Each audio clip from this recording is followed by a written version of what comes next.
All right. Could we please stand for the Pledge of Allegiance?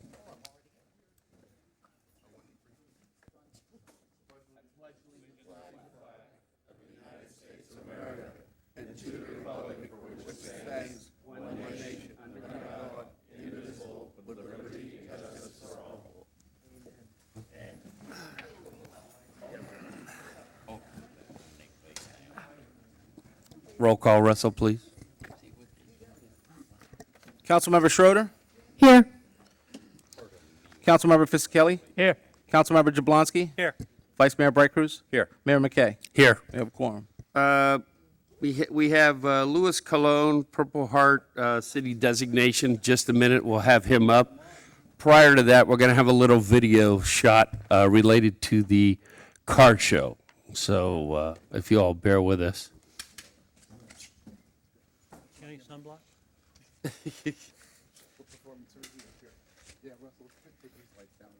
Sure. I got it. Okay. Yeah. Thank you. SPF 60. No, yeah, if you would do that. Sorry. I'm not getting sound in this thing either. So I don't know if you want to. No, we got it. He just dimmed them down, turned them down a little bit.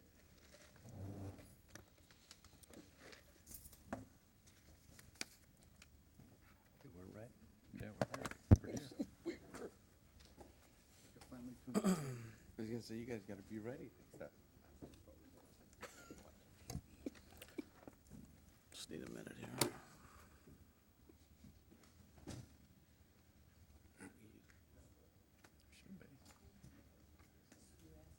I think he takes a second to Warm up. Apologize for the delay there, Mayor. It's starting up. We're having a little bit of difficulty with the sound, too. I'm hoping I can get that working again. All right. Should we have Mr. Cologne come up Yeah. ahead of time? Sure. All right. If we can get Louis Cologne to come up and speak to us a little bit about what this is about and how it applies, and greatly appreciated. Thank you. I presume you're a veteran yourself. Yes, sir. Awesome. Well, thank you very much for your service and greatly appreciate it. I appreciate that, sir. I wrote a few things down. First of all, good evening to everybody. I want to take this opportunity to thank you, the mayor, the council members, the residents of Southwest Ranches. I'll try to be as brief as possible. My name is Louis Cologne. I'm a United States Navy veteran with 2 honorable discharges. My family has been serving in the United States military since 1918. It first started with my grandfather, who enlisted in the U.S. Army in 1918 in Vieques, Puerto Rico. I'm a proud American and veteran. I stand here before you to respectfully request that the city of Southwest Ranches reconsider becoming a Purple Heart city, and also designating maybe a Purple Heart Trail, which is just designating a roadway, putting signs up that say Purple Heart Trail, so anytime anybody travels that, they see that and they remember the veterans. The Purple Heart is the oldest military award. It started with George Washington on August 7th, 1782, when he was the commander-in-chief of the Continental Army. It was called the Badge of Military Merit. It was a purple cloth in the shape of a heart, and in the middle was the word merit embroidered in it. The soldiers that were given that was for their meritorious service during the war. And on January 7, 1931, General Douglas MacArthur changed it, and he brought back the idea of giving the Badge of Military Merit, but now it's going to be a Purple Heart. And they changed the design, and now that's the Purple Heart itself. Okay, the Purple Heart is now given to veterans and civilians that are wounded in combat situations or that have been killed. World War I, we had 320,518 people that received the Purple Heart. World War II, 1,076,245. Korea, 118,650. Vietnam, 351. 351,794. Persian Gulf, 607. Afghanistan, 7,027, and that's as of June of 2010. Iraqi war, 35,321, and also that's as of June 2010. What it is the Purple Heart. When you designate a city, town, county to become a Purple Heart, what you're doing is you're just saying thank you to that combat vet, the one that put his life on the line, the one that got killed, his family no longer has him, or the one that was wounded, came back without a leg, without a, all kinds of different wounds. I've been a volunteer with the Military Order of the Purple Heart. I'm not a Purple Heart recipient, but I've been a volunteer with the Military Order of the Purple Heart for the last 18 months. And I've been bringing attention to the Purple Heart City program and the Purple Heart Trail program to all these cities. And I'm trying to get all of Broward County cities to become Purple Heart cities. So far, Davie, Fort Lauderdale, Pembroke Pines, Hollywood, Coconut Creek, Coral Springs, Tamarack, Hillsborough, Delray Beach, Lauderhill, just to name a few that I've done within the last 18 months. There's no cost to the city whatsoever when you take on a Purple Heart designation. The Military Order of the Purple Heart doesn't request any donations other than recognizing the veteran. When taking a Purple Heart designation, you're showing your support to the veterans and that you're veteran friendly, and also saying to the combat veterans, thank you for your service. And again, it doesn't cost anything. It's positive reinforcement, and you're recognizing and honoring those veterans who lost their lives or were wounded in action, as well as their families. So with that said, I just want to hope that the city of Southwest Ranches would become one of the Purple Heart cities and join the rest of the Purple Heart family. Anybody have any questions of Mr. Colon? Yeah, I guess just if we were to pursue that, how would we go about that? Well, Russell is very familiar. He did it in Davie. Okay, So he's very familiar with the process. What you're doing, you're doing a proclamation stating that you are now going to become a Purple Heart city. You get registered with, we register you with, we bring the commander from Jacksonville normally comes down for this ceremony. Great. He accepts the proclamation. He registers you with the state of Florida, and then you get registered as well in Washington, D.C. as becoming a Purple Heart city, okay, great. Okay. Well, if you'll get the, any information we need to Andy Burns, the administrator, we'll gladly look into it and consider this and bring it forward in one of our other meetings. Right, thank you. I thank you for your time. All right. Thank you, Mr. Colon. Thank Thanks and thank you for your service again.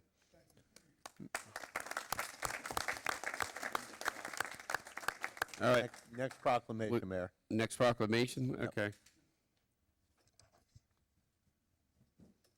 Annual Arbor Day, December, Laurentano. If you would come up and I hand this over to you.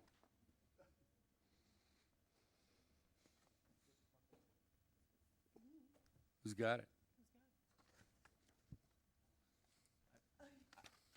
I apologize. I don't have it ready, but I mean, I can read it if you like. If you'd like me to read it into the record, or Yeah, if you would. Town Attorney Polikoff, I can read it into the Here, record. I'll read it while you do the other Okay, one. thank you. Or Mayor, would you like to read it? Go ahead.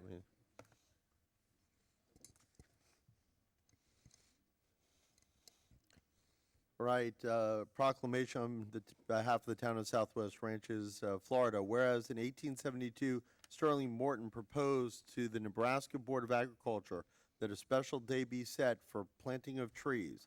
And whereas this holiday, called Arbor Day, is now observed throughout the nation and the world. And whereas in accordance with the policies and goals of the town of Southwest Ranches Comprehensive Plan adopted May 8, 2003, the town set forth measurable objectives for the protection and enhancement of critical ecological systems integral to South Florida and the town's natural environment, including the maintenance and improvement of air quality by increasing tree coverage in the town and by meeting the standards to become recognized by the National Arbor Day Foundation as a Tree City USA. And whereas on December 20th, 2007, Southwest Ranches was recognized as a Tree City USA. And whereas continuing to meet the standards for designation as a Tree City USA provides direction for management of the town's tree resources, encourages public education about tree care, and promotes a sense of pride in the community. And whereas Southwest Ranches has continued to meet all standards and requirements for continuing designation as Tree City USA and will be recognized in 2017 for its 11th consecutive year. And whereas annual proclamation of Arbor Day in Southwest Ranches is a requirement for continuing recognition as a Tree City USA. And whereas trees reduce the erosion of topsoil, cut heating and cooling costs, moderate the temperature, clean the air, produce life-giving oxygen, and provide habitat for wildlife. And whereas trees in our town increase property values, enhance the economic vitality of business areas, and beautify our community. Now, therefore, be it proclaimed by the Town of Southwest Ranches, Florida, that annually the third Friday in January shall be recognized as Arbor Day in the Town of Southwest Ranches.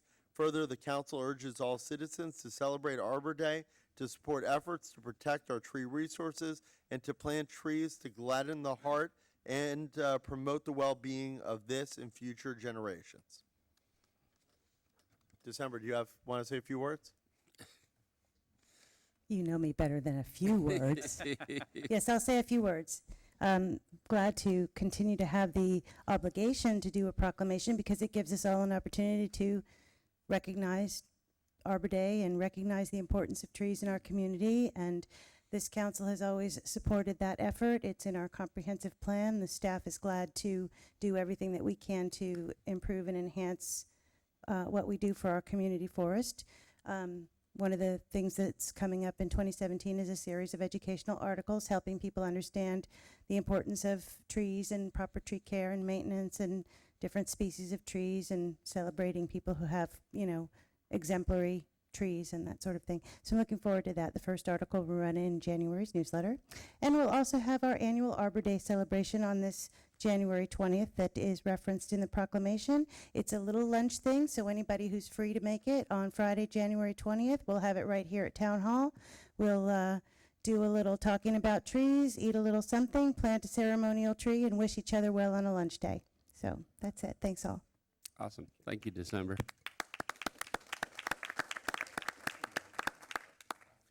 Mayor, if we may go on to quasi-judicial items and then play the video after that, because Okay. it's still in download. All right, Mayor, Council, the next items on the agenda, 5, 6, 7, are quasi-judicial in nature. Florida courts have determined that some items you are sitting as the jury, and that the applicant must prove by competent substantial evidence that they've satisfied the criteria of the town's code. The next items on the agenda are considered quasi-judicial, in which you serve in that capacity. I'm happy to read the quasi-judicial rules into the record if anyone desires me to do so. Seeing none, they're on the front page of the agenda. If there's any questions during the hearing, feel free to ask about same. At this point, we're going to swear in anyone who wishes to speak on items 5, 6, or 7 on the agenda in accordance with Florida law. Russell? If you would stand and raise your right hand, and repeat after me. Anyone wishing to speak on 5, 6, or 7? Do you swear that the testimony you are about to give is the truth, the whole truth, and nothing but the truth? All right, item 5. Are you reading it?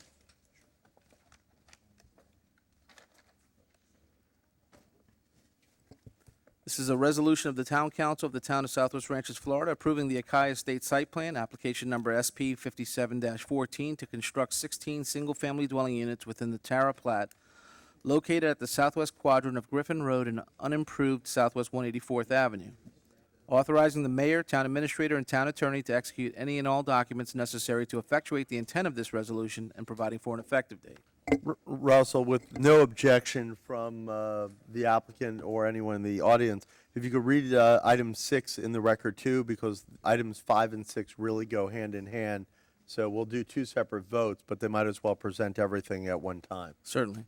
A resolution of the Town Council of the Town of Southwest Ranches, Florida, vacating and abandoning several platted drainage easements located within the Tariff Plat as recorded in Plat Book 162, page 20 of the Broward County, Florida Public Records, and accepting new drainage easements generally located on the west side of unimproved Southwest 184th Avenue and south of Griffin Road, providing for maintenance of the easements, authorizing the mayor, town administrator, and town attorney to execute any and all documents necessary to properly effectuate the intent of this resolution, providing for recordation and providing an effective date. Thank you. Is the applicant present? Who's going to speak on behalf of the applicant?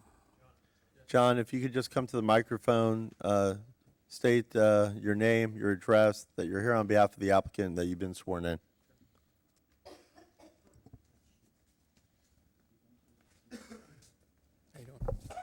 John Tello, Schwepke, Shishkin and Associates, 3240 Corporate Way, Miramar. I'm the civil engineer for the project. I have been sworn in. Thank you.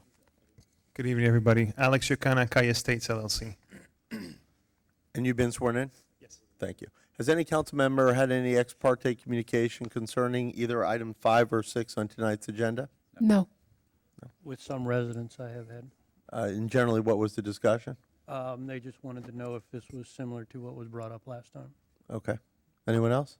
Haven't had any. Thank you. At this point, I'm going to turn it over to Jeff Kadams, who serves in the capacity of the town staff for this item. Jeff, if you could please present their staff reports on 5 and 6 for the record. Okay, thanks, Keith. We have, we're going to go with some slides, and the slides kind of tell the story of this particular site plan and the vacation of easements that follows.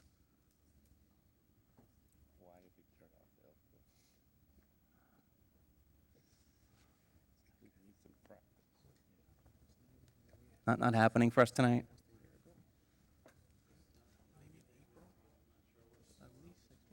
Well, you got that. Okay, you can advance it, please. Okay. This is the location of the site plan. This was the Downey Equestrian Ranch Estates site plan that was approved not long after the town first incorporated. The property was platted as the Terra Plat before the town incorporated. There's approximately 37 acres, and it's platted for 16 lots. On the south, the site is outlined in blue. On the south is unimproved 184th Avenue, right-of-way where it exists. Griffin is on the right margin. The original site plan had platted access as shown by these arrows. So the access to the 4 lots on the right was to be from 184th, which was to be built up to the community entrance, and you can see it's illustrated in white where 184th would be built to. And then there's a community entrance that serves lots 5 through 16, which is the big arrow, and then lots 1, 2, 3, and 4 each shared 2 access points off of 184th. As you all know, it did not work out that way. When the developer went to design 184th, they realized in conjunction with the county highway engineering staff that because the nursery, R&R Nursery at the corner of Griffin and 184th refused to dedicate their portion of the right-of-way, they couldn't line up their segment of 184th with Bonaventure.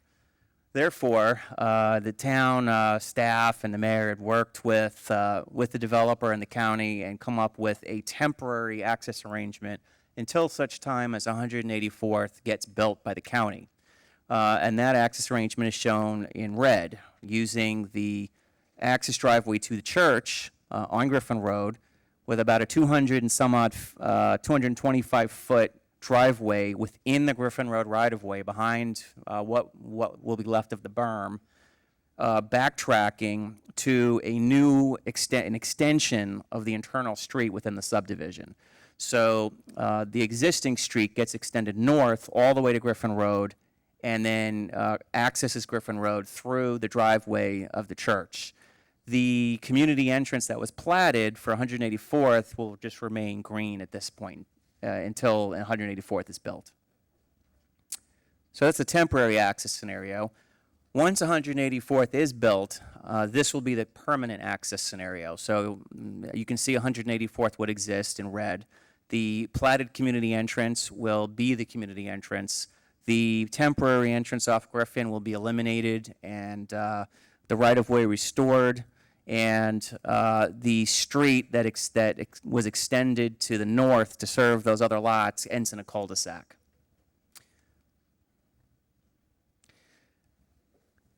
In order to make all this happen, we had to get easements for a new ingress-egress easement for the new cul-de-sac extension.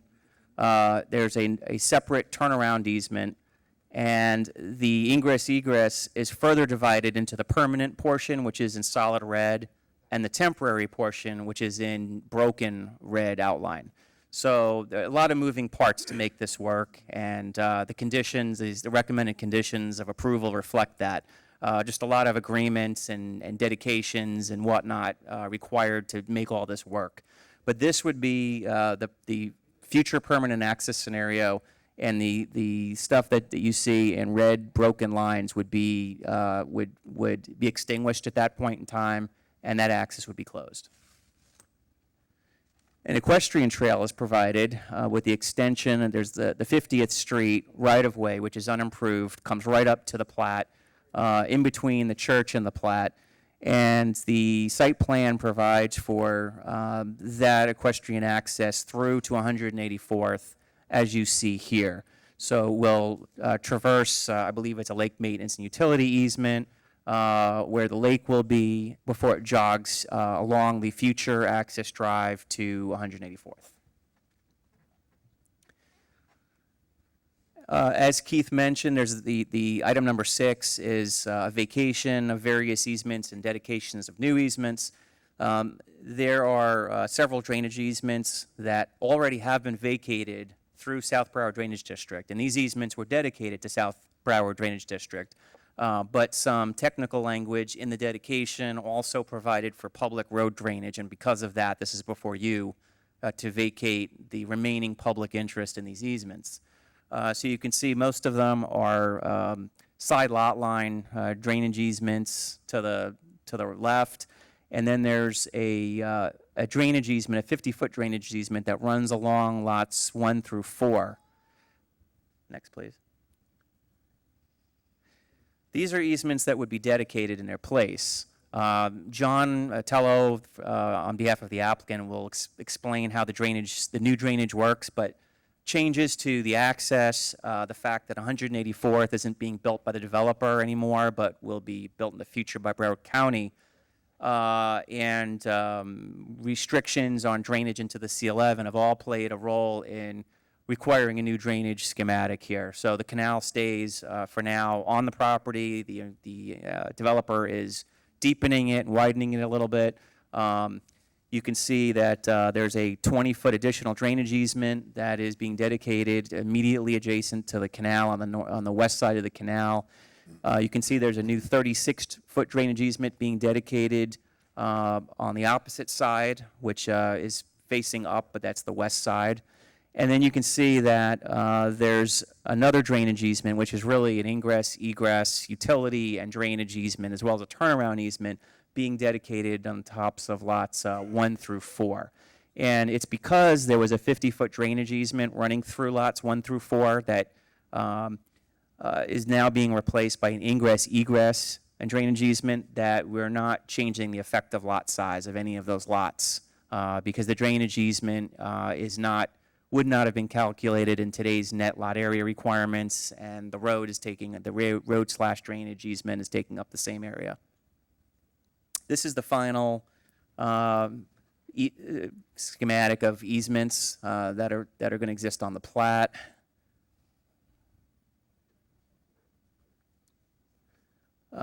This is the site plan for reference. Do we have any after that? Okay, and I'm going to leave this up so that the applicant can refer to it as needed. A few other points to cover. The access from Griffin Road, the temporary access from Griffin Road, is going to, and you can see it just on the, there we go. You can only see it on one, I guess. But on the right side of the drawing, there's going to be sort of a throat, and there's going to be a little turnaround there, and there's going to be an automatic gate. In other words, there's a sensor in the pavement, and the gate opens automatically when it's triggered. There's an entry feature that's proposed there. It's about 16 feet high. It's very contemporary in design. It involves panels on the right and the left of the entrance and some trellis-like beams on the top. And all of that, again, is part of the temporary access, not the permanent access. At such time as 184th does get built and the access has to be relocated, any new improvements will have to go through at least administrative site plan approval at that time. Jeff, if you would address the gate thing you mentioned about the front entry area Yes. a little more. Sure. The gate is an automatic swing gate, so there's no access restriction that's posed by it. It is essentially a visual feature slash deterrent. The town attorney has opined that it is consistent with the comp plan language that we have, and ultimately it's up to the council. It's a legislative policy that you have in the comp plan, and if you feel comfortable approving this with the understanding that the prohibition on gates is for access restriction gates, then you can do that. But just so I know, it will open for any and everyone. Any and everyone, that's correct. Yeah. Okay. The homeowners association is going to be responsible for the maintenance of all the access improvements. They're going to be responsible for the maintenance of all the drainage improvements. And there's a portion of the existing road, which they're going to call Akai Drive, that serves lots 5 through 16. That's actually public right-of-way. It was platted as public right-of-way, and the homeowners association is going to maintain that as well. The town will not have any maintenance obligations for any of the drainage improvements or the access improvements. We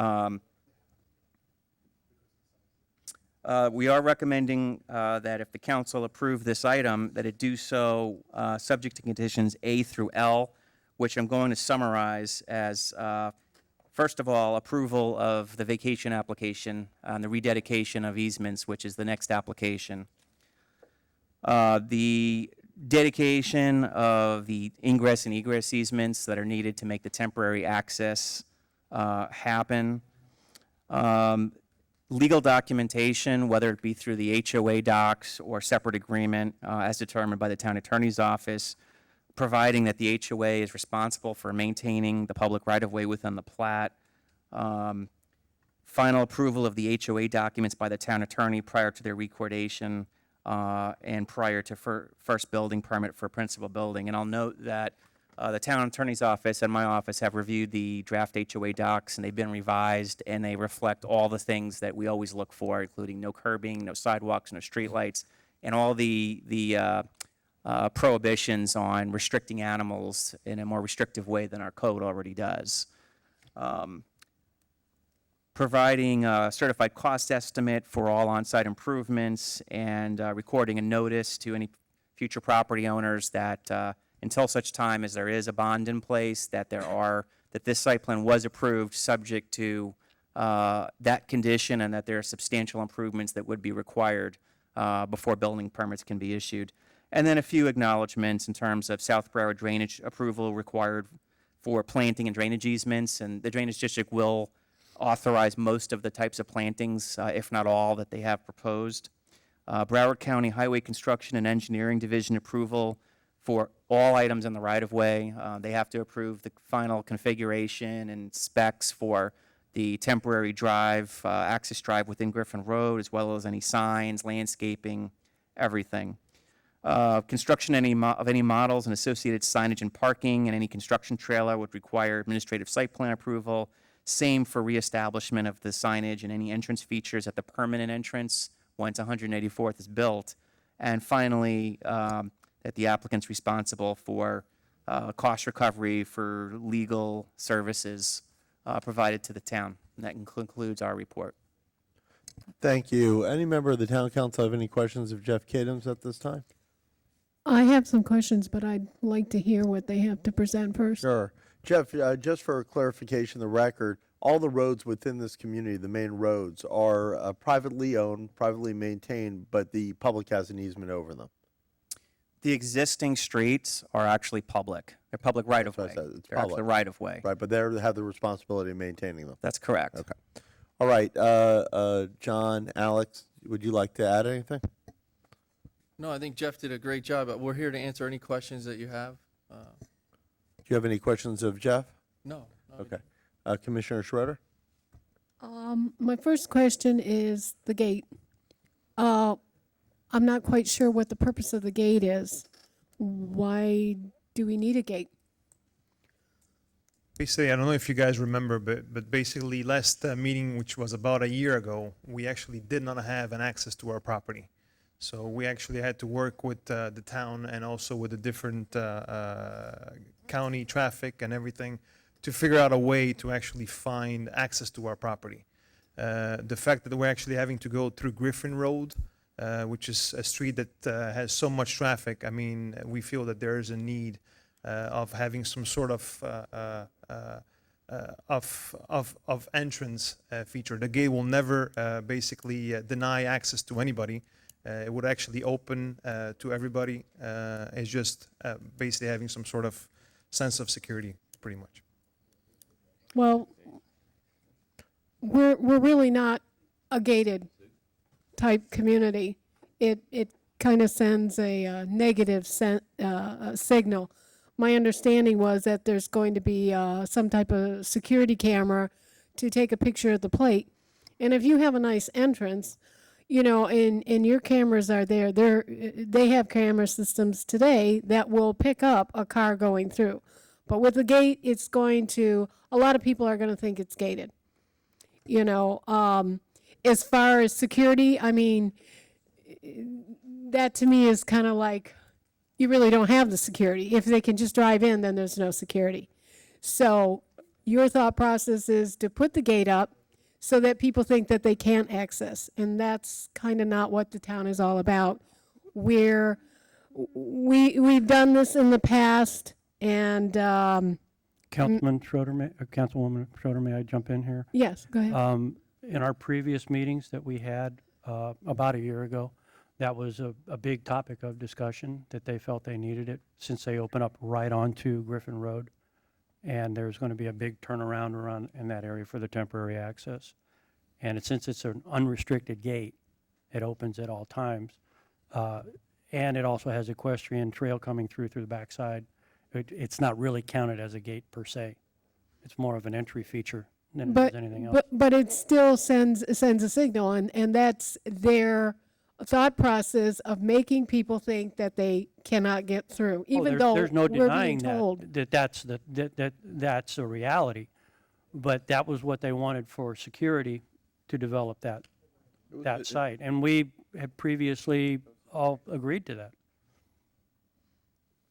a year ago. You obviously were not on the council at that time, but we had previously agreed to all of that. We did not have any access to our property, and like we said, I mean, being through right on Griffin, there was a need of that. A year ago, I mean, we have to go through all the departments and make changes all across the property, and we actually had to make some concessions because that was the will of the town about a year ago. This is what we need to work together on, and access to the Griffin. So I mean, it's in our eyes. I mean, we feel that we need it. The gate will always open.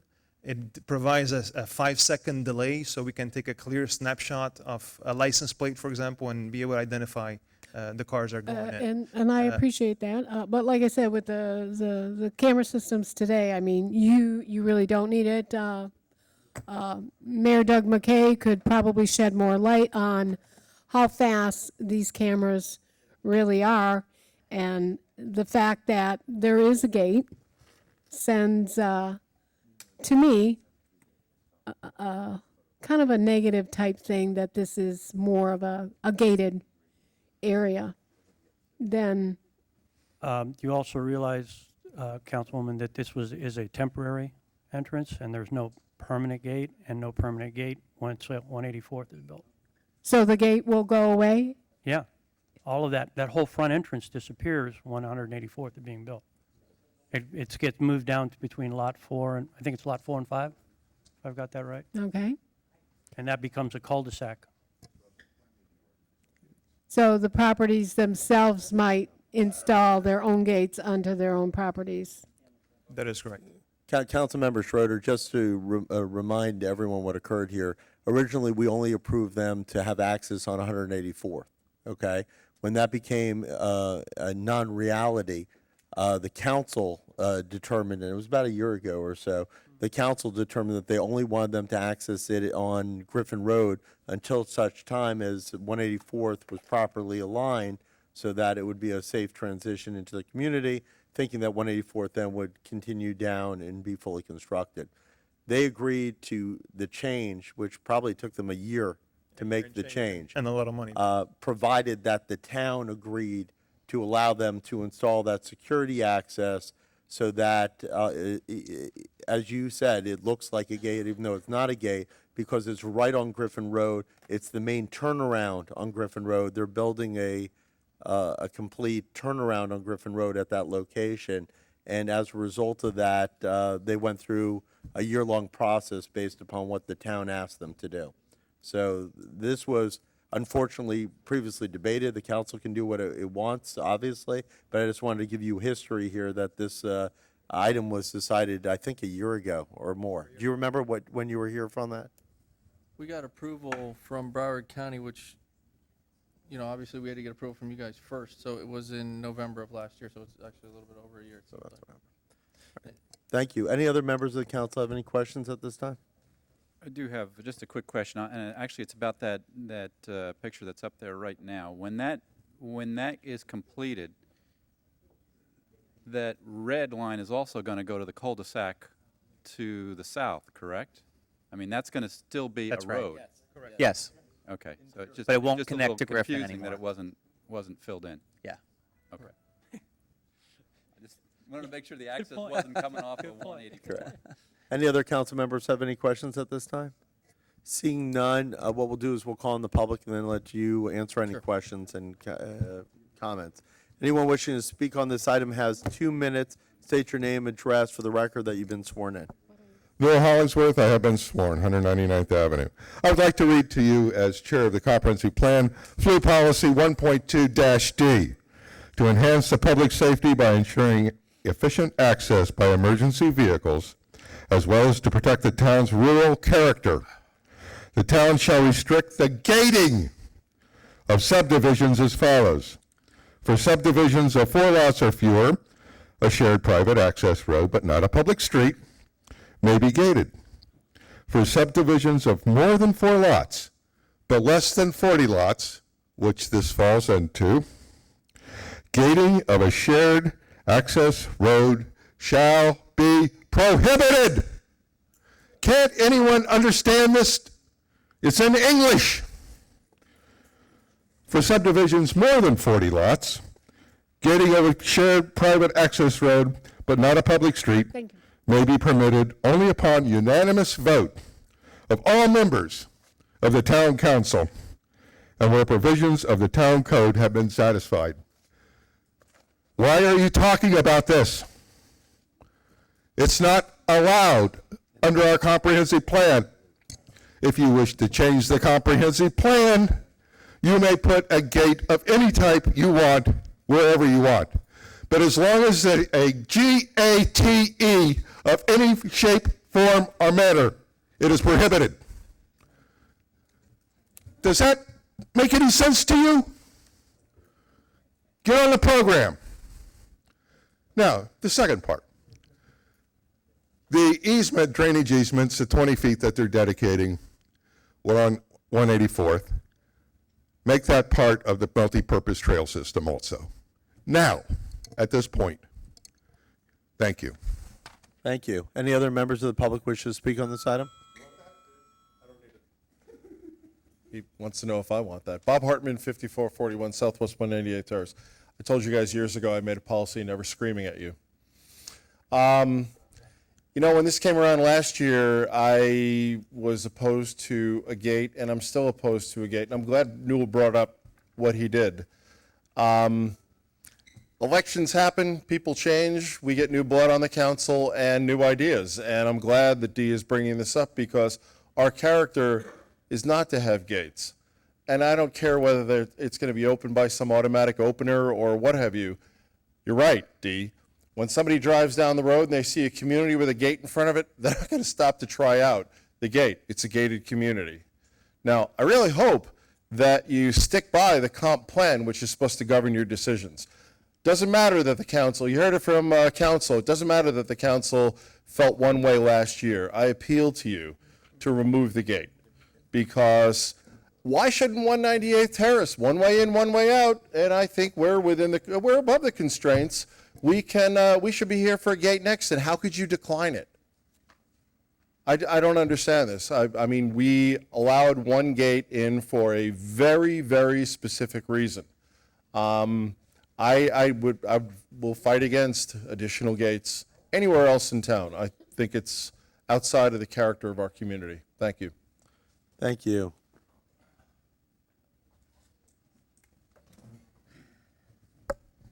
I agree with Dee on this. I think they can make a really ornate entranceway there. I think that we already have an issue on 190th, and that's been a long-standing issue. I think if we create another issue with a gate there, we don't know when this is ever going to go through, 184th. The other thing that really concerns me is that they have this dedicated trail, but then when they did the overlay, the dedicated trail became their new entranceway into 184th. So what happened to the trail?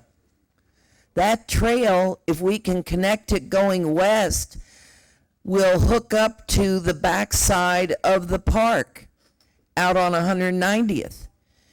And there's easements all the way through so that none of the horse riders, trail riders, walkers will be in the road.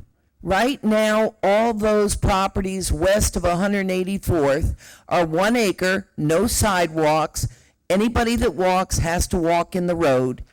There is no trails that are off of the streets. This would be a trail that would connect to the park, and it would be off of the roadways totally, except when they cross the individual roads. And I think that this has to be addressed. If it's put in as the way it stands, should 184th go in, then the next thing is what happened to the trail, because that becomes their road. So I think you better take another look at that. And I am definitely against the gate.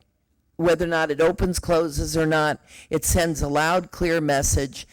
If I were driving on Griffin Road and I looked, I would not go into a gated area because I know it's gated. Thank you.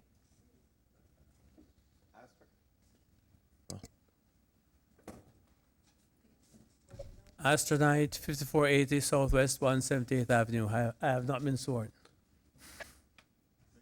Turn your on. Do you swear that the testimony you are about to give is the truth, the whole truth, and nothing but the truth? Yes. I also am opposed to having any gates whatsoever because it gives at least we have agreed long ago no more gates in the town of Southwest Ranches. And whether it is a gate that is opened by anybody, once you approach that area, it is a gated community, and we do not want any. So I agree with Dee, and I agree with Newell. Follow the comprehensive plan. Keep to it. Thank you.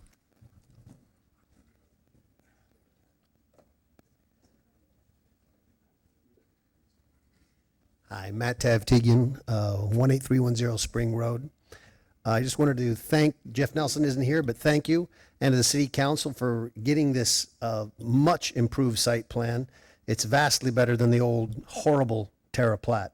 It allows Akai to move forward and there will be no construction of the horror known as 184th Ave. It'll improve drainage by not moving the canal. It should help out the west side of Rolling Oaks. That's a huge improvement. It's going to save Akai a ton of money because they don't have to fill in the canal and dig a new one.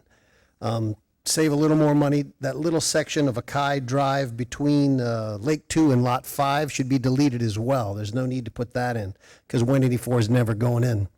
I'm here to tell you. And Akai, be warned, Southwest Ranches and Rolling Oaks will never let 184 in. So your temporary plan is permanent as far as we're concerned. Thank you. Thank you. Anyone else wish to speak on this item? Please. David Kaczynski, 6411 Hollow Trail. I have not been sworn. David, do you swear that the testimony you are about to give is the truth, the whole truth, and nothing but the truth? I do. Thank you, Councilmember Schroeder. Thank you for speaking against this, or actually giving intention. If it opens a gate like a gate, closes like a gate, it's a gate. Follow the comp plan.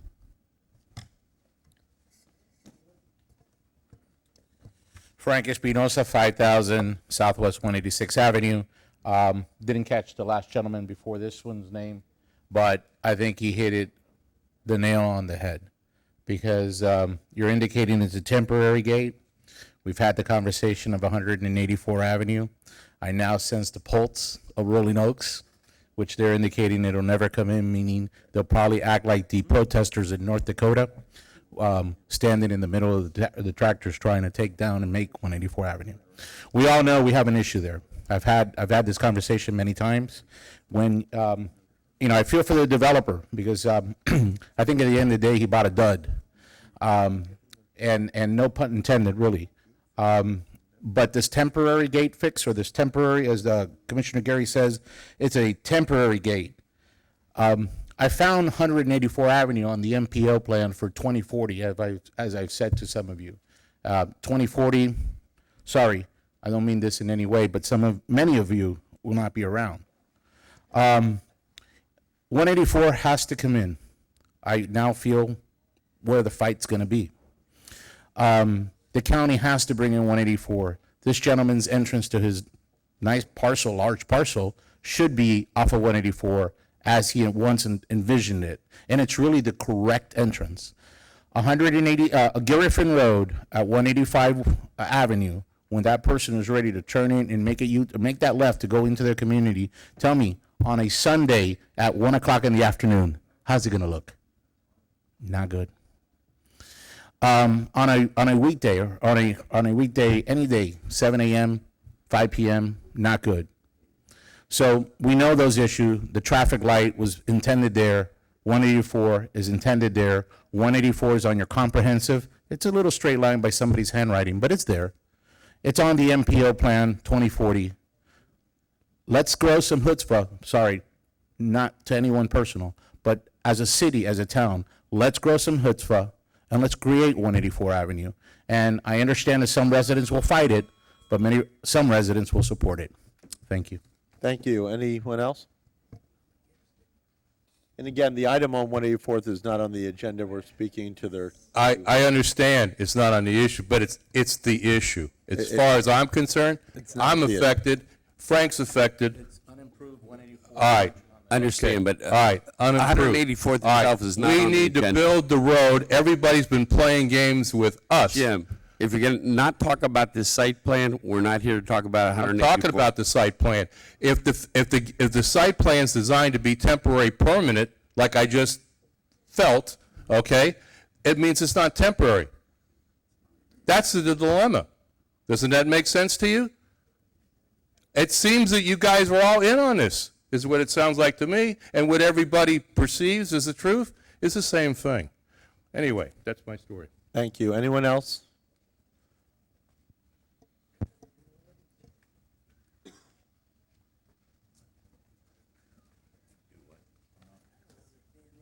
Hi, Pam Stark, 5200 Southwest 186th Avenue. Thank you. Have you been sworn?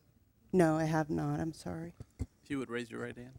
Do you swear that the testimony you are about to give is the truth, and the truth, the whole truth, and nothing but the truth? Yes. Thank you.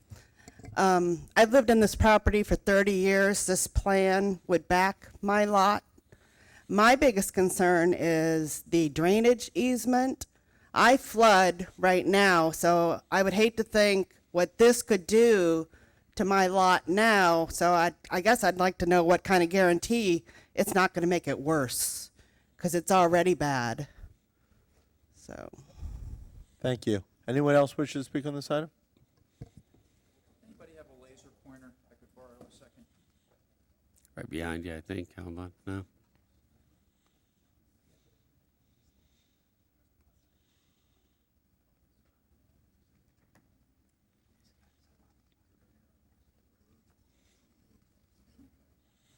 John Eastman, 188th Avenue. My concern here also is drainage. The mayor's been out to the site here. Kevin Hart's been out. Our engineer has been out. This area right here, the whole distance is a bowl.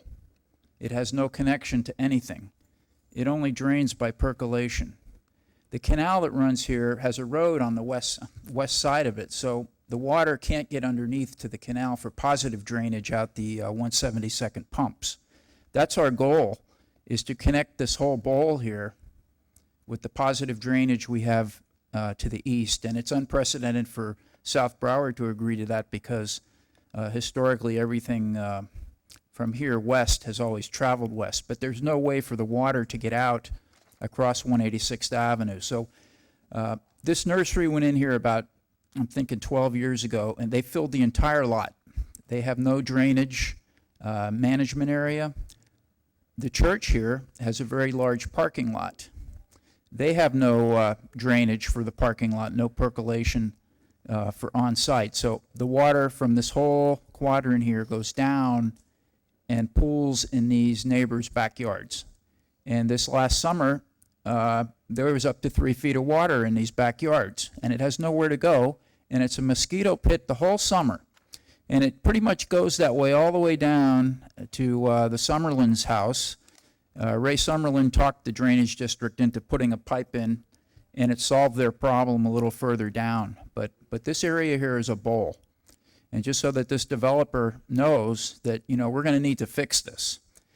Kevin did put in the proper drainage easements so we can drain this area out. Right now we're looking at taking this lake here and connecting it over here and getting this area's water to flow under and over.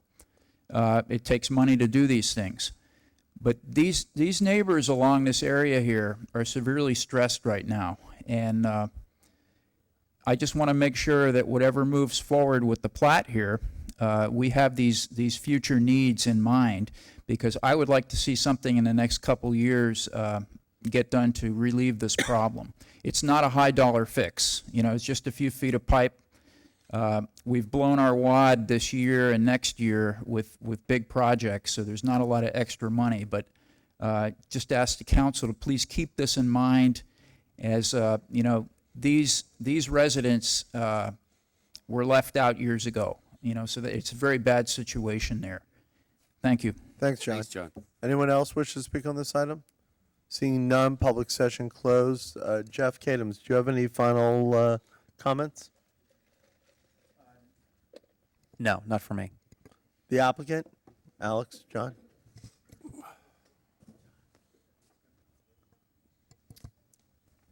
Yeah, thank you. If you don't mind, I'll start with the drainage, since the gentleman was very concerned, which, you know, he has every right to be. And by the way, the applicant was also concerned. I mean, he is building high-end homes here and does not want to have any drainage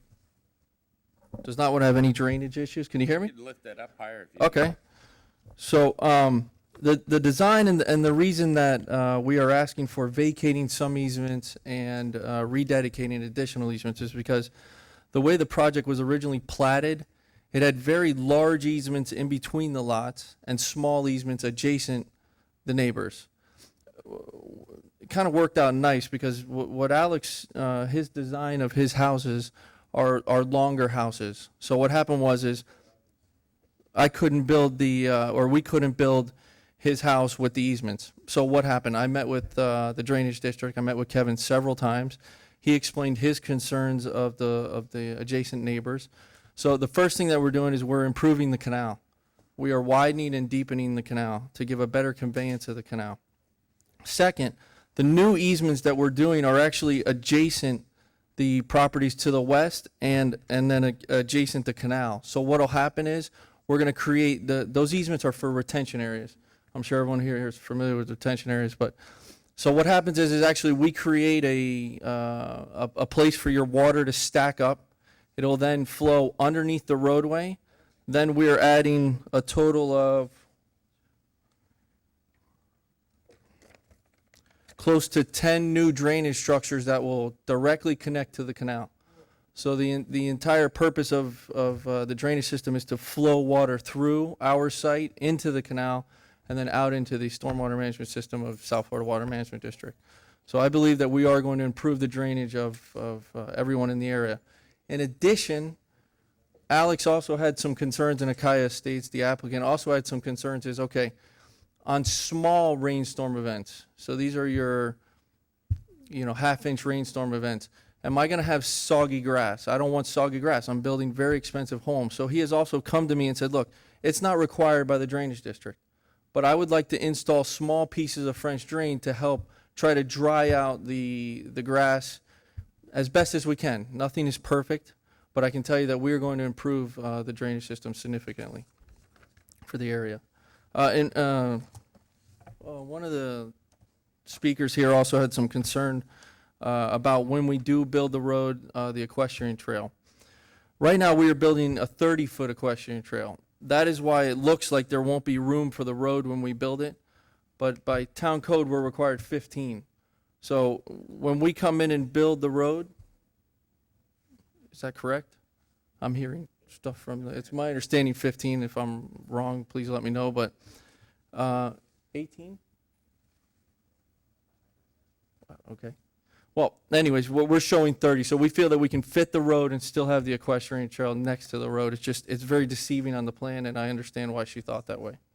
So I hope this addresses the concern. Thank you. Any other comments by the applicant?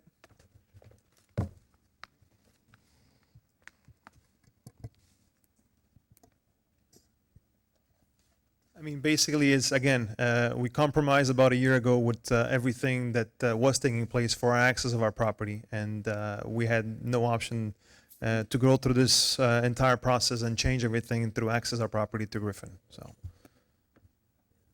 Thank you. Seeing no more comments by staff or the applicant, Mayor, the hearing is closed, and now turn it over to you for complete deliberation. There are two items that you're debating on the agenda.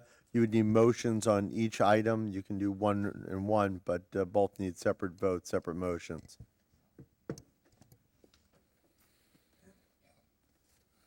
Thank you, Mayor. Steve? Yeah, Go few ahead. comments. First one is from a drainage standpoint. I appreciate what you all are doing. I think that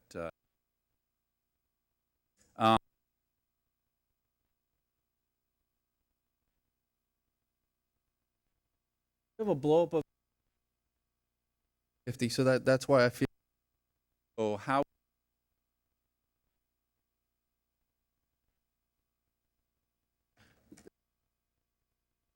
much wider.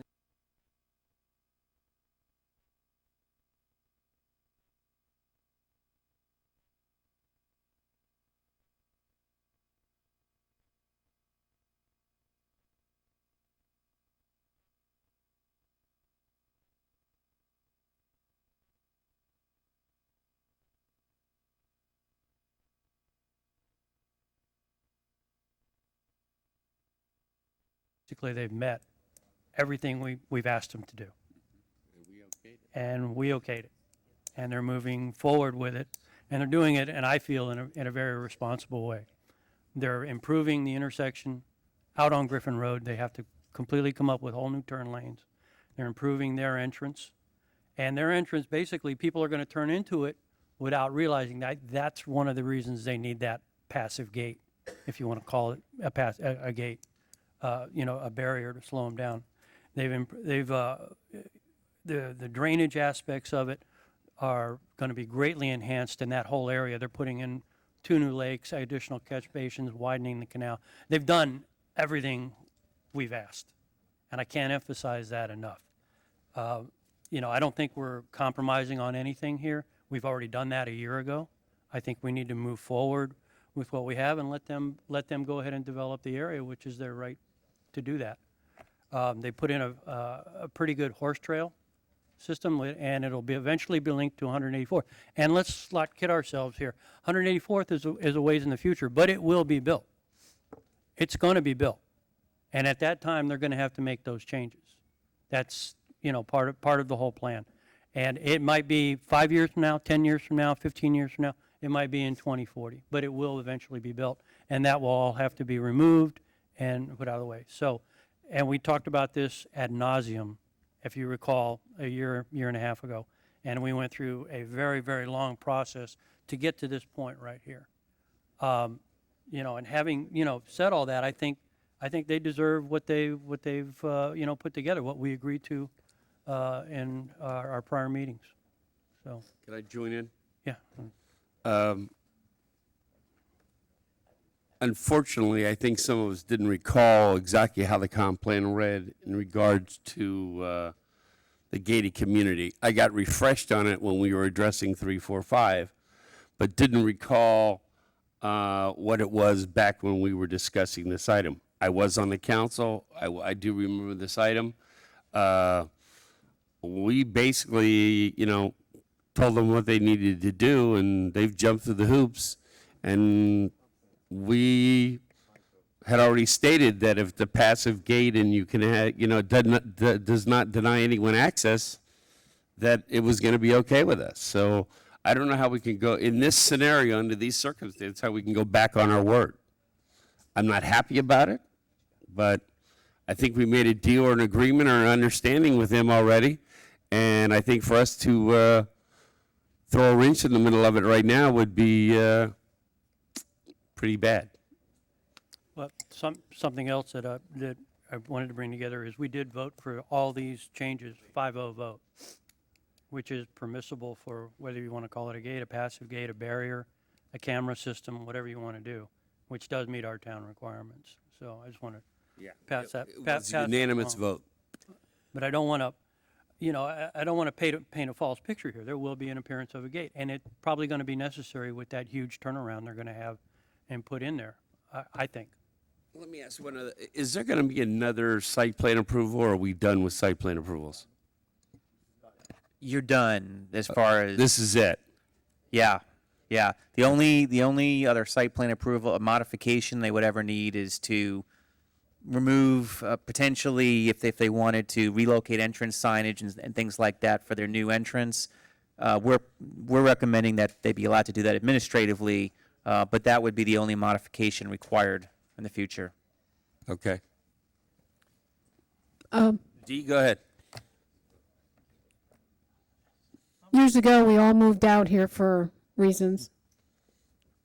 Whatever decision I make tonight, I'm going to be comfortable with it. I won't make it, you know, you, when in doubt, you know. We moved out here for a reason because it wasn't gated and it looked nice. And no matter what anybody thinks, I could live any place but in this town and not feel as safe as I do right here. This is a really pretty safe town compared to most. If there was an agreement and everybody's done their due diligence, which you have, I respect that. And but as far as the residents, I know we're not for gates. It's going to give that appearance, and I understand that. It will. I mean, if I drove down Griffin Road and wasn't familiar with the area and seen a big gate there, I would just naturally assume, just like you go into Pembroke Pines or any place else, it's gated. It's for those residents only. I didn't sit on that council. I understand they gave you the requirements and you fulfilled all that. And so with respect to the mayor and stuff, you can't go back on your word. Am I totally comfortable with having a gate? No, I'm not. You know, like I said, the appearance is there. But I respect the fact that you did everything that the town, the previous council had requested from you. That's about it. Thank you. Is it a- Anybody care to make a motion? I'd like to make a motion that we approve item 5 as it reads. With conditions? Yeah.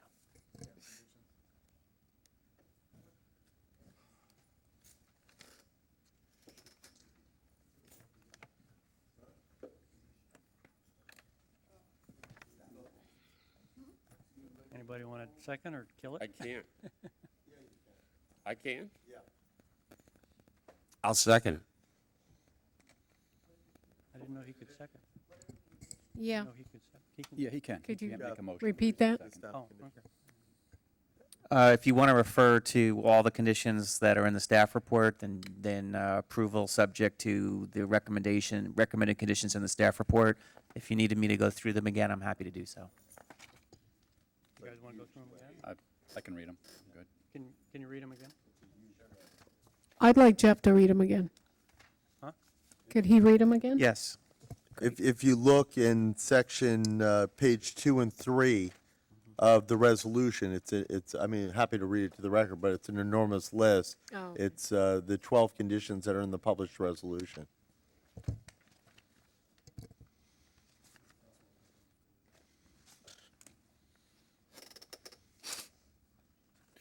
Why don't we read them to be clear? Okay. First is approval of vacation application 2717, which is the vacation of certain drainage easements and the granting of new easements in their place. Recordation of the ingress-egress easements needed for the new access. One would be permanent, one would be temporary. Making sure that the HOA is responsible for maintenance of the public right-of-way and indemnifying the town for that right-of-way. Final approval of the HOA documents by the town attorney prior to recordation and prior to issuance of the first building permit for a principal building. Providing cost estimate and a surety bond in the amount of 125% of construction costs prior to issuance. Let me stop you right there if I can on the Sure. bond. Is the bond going to stay in place until the gate and the road are the changeover?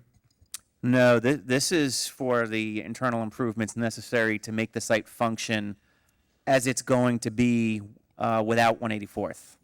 The improvements required to remediate all that and put it back to the way it was is not part of this, to the best of my knowledge. No, John can help address If that. I may answer your question, we actually have to bond with Broward County because that's within the right-of-way. Okay. So we bond with Broward County for the removal of those improvements. Okay, so is that staying in place until that's done? Yes, or how sir. does that work? Yes, sir. Okay. In perpetuity. But I think that includes only the improvements in the right-of-way, correct? Correct.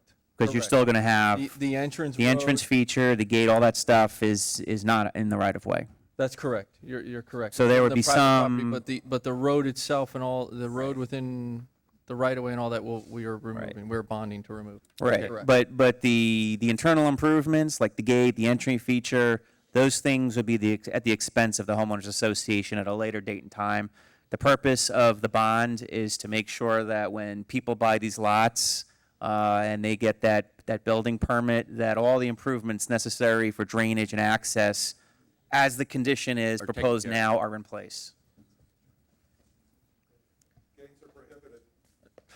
I'm sorry, it is included in the HOA docs, correct, to remove Yeah. those improvements at the. Yeah, we've got the language in the HOA docs that the Just to HOA is be clear. responsible, but it's not being bonded for right now. I just want you to understand that. Okay, in addition to the bond, recording of notice in the public records as to the need for these improvements and the fact that the site plan was approved subject to a bond, but the bond hadn't actually been provided as of yet. And then the rest of them are just acknowledgements that SBDD approval is required for planning and drainage easements, that county approval is required for all improvements within the Griffin Road right-of-way, that construction of any models with associated signage and parking and any construction trailer requires administrative site plan approval, Same for reestablishment of signage and entrance features at the permanent community entrance whenever 184th is constructed. And finally, the standard cost recovery provision to compensate the town for legal services incurred and any engineering services.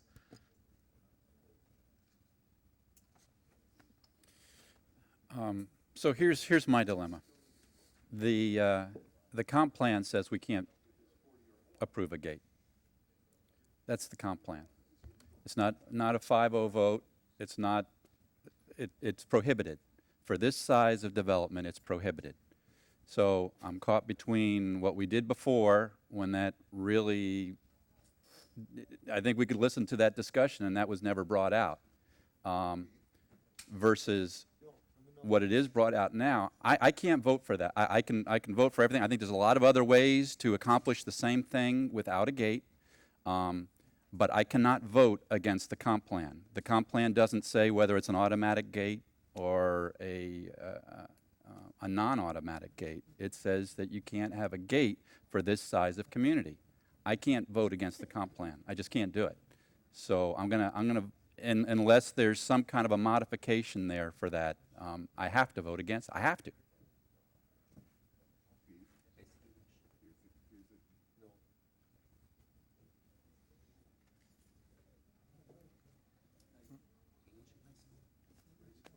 I don't know where Freddie stands. Ask him. How do you feel, Freddie? What's your thoughts?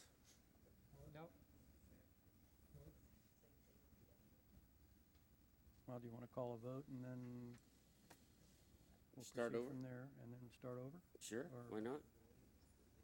Can we do that? You want to call the vote and see where we go?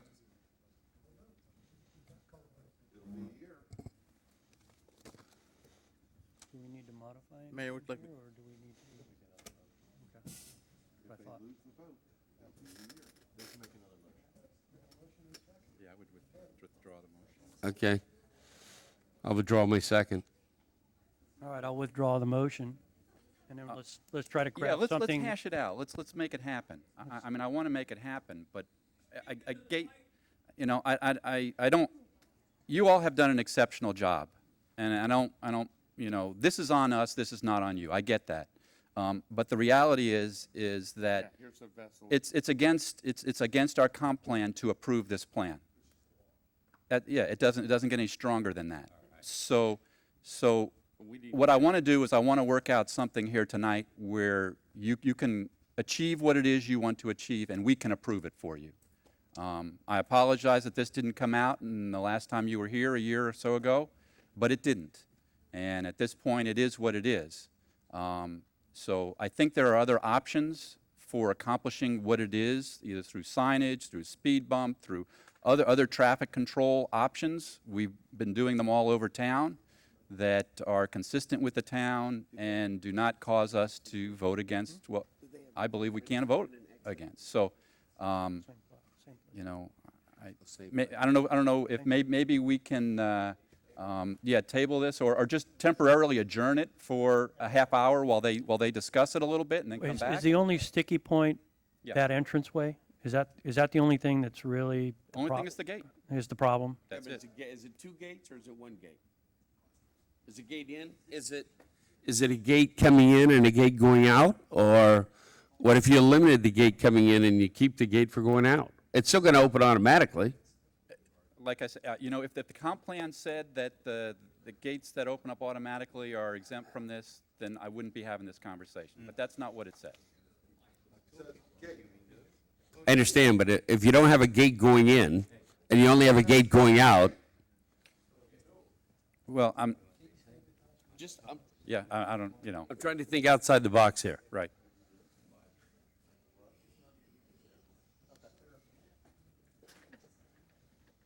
I asked the owner if he would consider what I have in my community, which is just a standard entry feature with a speed hump to slow down the traffic or a stop sign, and then we have a guard house, a shack, whatever.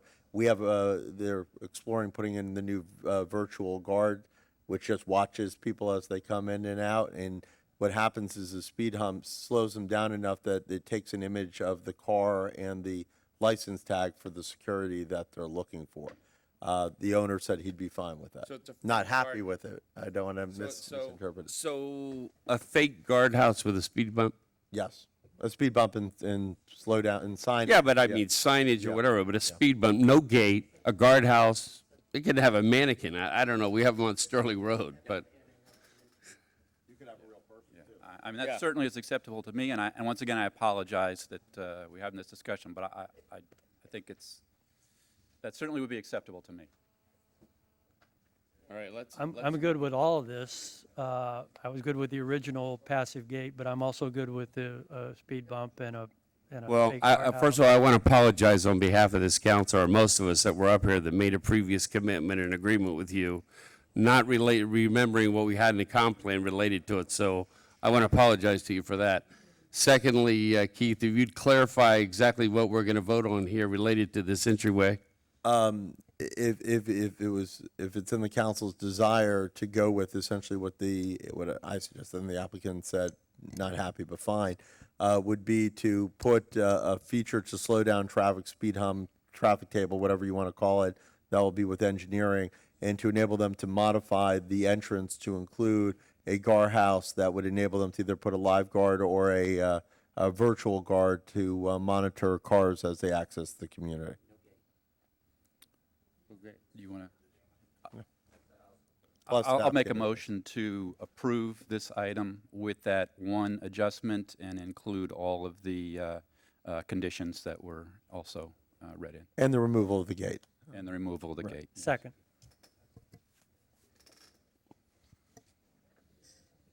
Do we want to talk about it some more? No. I don't think so. Anybody want to talk about it? You okay, Dee, or you want to say something? You're okay? Freddie, you okay? I'm okay. All right. Call the question, please. Councilmember Schroeder, Yes.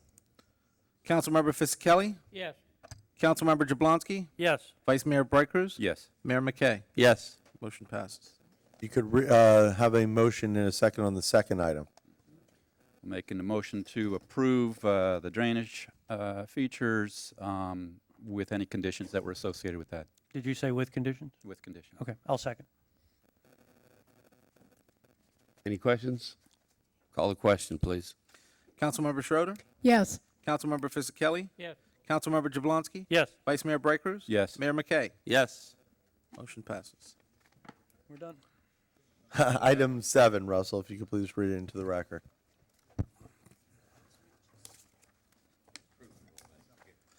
This is a resolution and final order of the Town Council of the Town of Southwest Ranches, Florida, approving waiver of plat application number WP-15-16 to subdivide approximately 4.55 net acres of property into two lots of approximately 2.28 and 2.17 net acres, generally located at the northwest quadrant of Southwest 208th Lane and Southwest 54th Place, authorizing the mayor, town administrator, and town attorney to execute any and all documents necessary to properly effectuate the intent of this resolution, providing for recordation and providing an effective date. Is Elizabeth, are you going to be present on this one? This is for a waiver of plat for two gated communities on, All right. That was priceless. That was good. And they come with Elizabeth, guardrails. are you going to, if you could state your name for the record that you've been sworn in? Yes, my name is Elizabeth In the mic, Surgdisian. can't hear you. Elizabeth Surgdisian. I represent Police Land Surveyors, the owner, representing the owner, and I've been sworn in. Thank you. Has any member of the town council had any ex parte communication concerning this item? Nope. No. Okay, seeing none, any comments further? No, it's a very simple. The staff report describes it very succinctly. It's just dividing a lot into two lots in excess of 2 acres. Both of them have existing access on existing street, and we are recommending that the item be approved subject to condition that the applicant's already agreed to, which is dedicating 15 feet for 54th Place, which is on the south side of the overall parcel, to the town for right-of-way, to complete that half of the right-of-way section and to execute a right-of-way occupancy agreement for a fence that's located in that area. The other conditions would be the standard condition that the approval takes effect when the resolution is recorded in the public records and providing for cost recovery for legal and engineering services. Thank you. Elizabeth, do you agree with all the staff conditions and staff report as Yes, I presented? do. Do you have anything further to add? Nope. Does the council have any questions of Jeff or Elizabeth at this time? Nope. Nope. Seeing none. Public comment. Anyone wish to comment on this waiver of plat? Seeing none, public comment closed. Over to the council for deliberation. This is an easy one. I'll make a motion to approve. Second. Subject to staff Subject to conditions. conditions. Call the question, please.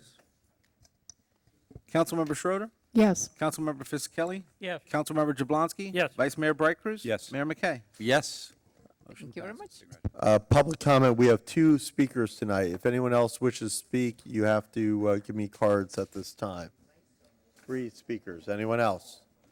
Okay, Mayor, there are 3 speakers tonight. The rules of public comment are in the agenda, 3 minutes each. The order is John Eastman, Frank Espinosa, and David Kaczynski. John, you're up. Okay, John is no longer here. There, Oh, is he's he? coming. He's Oh, slow. I'm sorry. He had knee surgery. He's waiting. No kidding. He had knee surgery. I was wondering what happened. Yeah, Knee that's surgery? what, knee surgery. Take your time, John. How long ago? I don't know how long ago did you have knee surgery. Pain, suffering. How long ago did you have it? It's about 2 weeks ago. Anyway, I'm here to talk about the 188th, 190th traffic deal. Joel Goldfarb spent a lot of time doing rational analysis on the traffic counts and the information we had. And putting the gate on the north end, which you've done, is only taking 6% of the traffic, assuming that eventually none of these contractors and service people are going to be using that gate because the code will be changed and the owners will be reluctant to give it out because it will defeat the purpose of the gate. Once everyone has the code, then the nurseries down south have it, everybody's using their street. So I wish you would look at this again in a rational manner. You're solving the problem of traffic on 188th. You know, you're not doing this for the benefit of 190th. It's to fix a problem. Well, you can do a lot better fixing the problem by putting the gate at the south end. It's going to relieve traffic on 185th as well, because all those vendors are going to be coming in off Griffin. They'll never go through our inner streets to service that community, which all we're asking is that they handle their own traffic. That's all we're asking, nothing more. The town is going to have $300,000 invested in this by the time we're done with it. And it's only solving 6% when we could be getting 25% of our traffic off the street by putting the gate at the south end. Depends how it goes. You might end up with 100.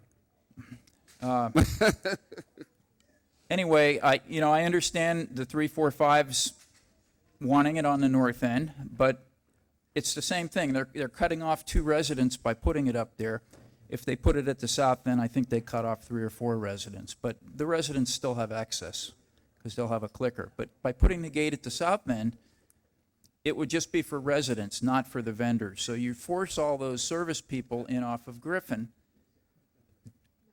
achieving the goal.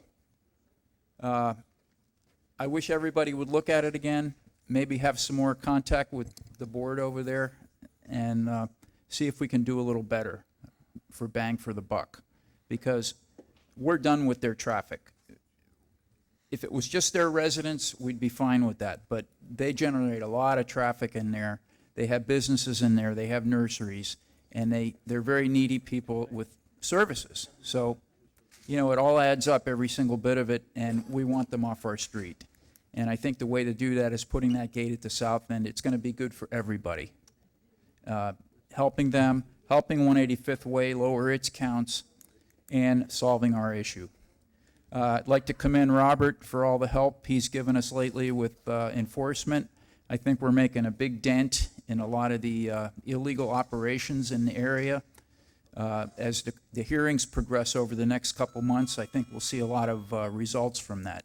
And I applaud him and thank you for your efforts as well. Thanks, John. Frank, then David, then Gay Chapels is the final speaker.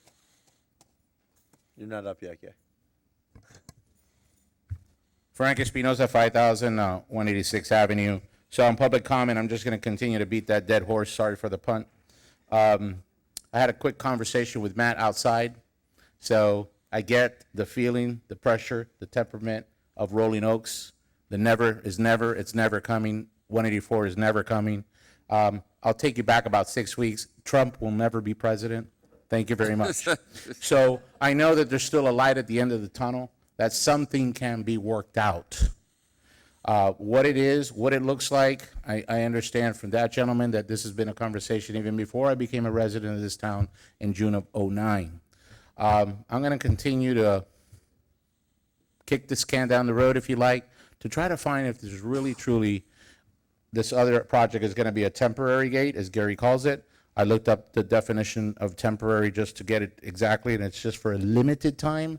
I didn't know that limited was 25 years. Because if it's on the 2040 plan, it's 25 years, okay? So I want to just keep this at the table. 184 Avenue, either it's going to happen or it's not going to happen. If it's not going to happen, then let's switch the conversation. And let's switch at how do we control traffic patterns on 188 Avenue, on 186 Avenue, on 185 Way? Do we block it? And do we put a gate that's not to the public, but it's good for emergency vehicles? Is that the quicker solution? Maybe. And then we wait for 184 Avenue. But at least we reduce the situations. Right now, on my own dime, I'm building a gate on Southwest Ranches on my own property, approved by building and zoning and engineering. And I'm putting my own traffic cam, just a camera on the entrance just to protect my property. And I hope and it will catch northbound and southbound. And it's going to be on a live feed. So, and I'll have date time, stamp time, and it's going to have a great zoom lens to pick up those tags. So I'm going to be able to at least come back to you at some point and say, gentlemen and ladies, sorry, there's my traffic cam, like I-95. Pick a time of the day, let's rewind, and let's take a look at the situation that we have there, because we have a situation. Thank you for Robert. He's working with that property owner to clean out that property that almost caused possibly an injury or my life, and for sure my horse's life. So I'm glad that's happening, but it still continues. Earlier this morning, I was out there with my contractor looking at some things for my gate as I'm about ready to call in for my first inspection, and there comes a Ford F-150 pulling a trailer, hauling right through 186th Avenue. And I went like this, and guess what he said? Flip you off. Yeah. Okay, he picked the middle one. So, public comment. Thank you. I appreciate it. We gotta find a resolution for that, please. Thanks. Thank you. Thanks, Frank. David Kuzinski, last speaker is Gay Chapels. David Kaczynski, 6411 Holity Trail. I have to apologize. I'm probably going to run over a little bit. I got several things to talk about. 53 years ago this evening, my mother, Jacqueline Kaczynski, was rushed to Ingalls Memorial Hospital in labor. Following day, her eldest son was born. Little did she know that I was going to accomplish as much as I did. I've dedicated my life to helping others. In November 2007, my stepdaughter, Leonor Delgado, escaped from the tyranny of the Castro regime, took up residence in Southwest Ranches. Yesterday evening, I got the phone call that she graduated from medical school. We are very, very, very proud of her. At the honorary dinner, she was voted most likely to take over the world. I don't doubt it. For our neighbors, this is the holiday season. There's a lot of parties going on. I would like to ask our neighbors to be a little more levity and allow people leeway for the parties. refrain from calling the police on some of these holiday parties. It's our nature as humans. Last, I'd like to talk about the elections a little bit. I began the election walking door to door, met a lot of neighbors from Flamingo to 210, Griffin to Sheridan. Met with a lot of neighbors. A lot of issues that I had concerns with were code compliance, a lot of problems with permitting, delays, excessive expenses, speeding, and neglect of the town roads. And prime example, personal, everybody knows in my neighborhood that I'm walking my dogs twice a day. One day after the election, one of my neighbors, I'm walking my dogs, one of my neighbors driving by on a bicycle. And he just says, "Hey, how'd it go?" And we're talking as he just slowly goes by. He hits a pothole, loses balance, crashes his bike. Thankfully, he was wearing a helmet. Now, when I began the campaign, I asked if somebody could come out and fill up the potholes. Our contractor came out. They did a shoddy job. They got probably about half of them. If you walk down the street, you will find countless potholes that are still there, and that contract was renewed with a shoddy contractor. That's my opinion. Extension, please. Speed it up. Thanks. So my campaign, I kind of took those issues as my core concerns.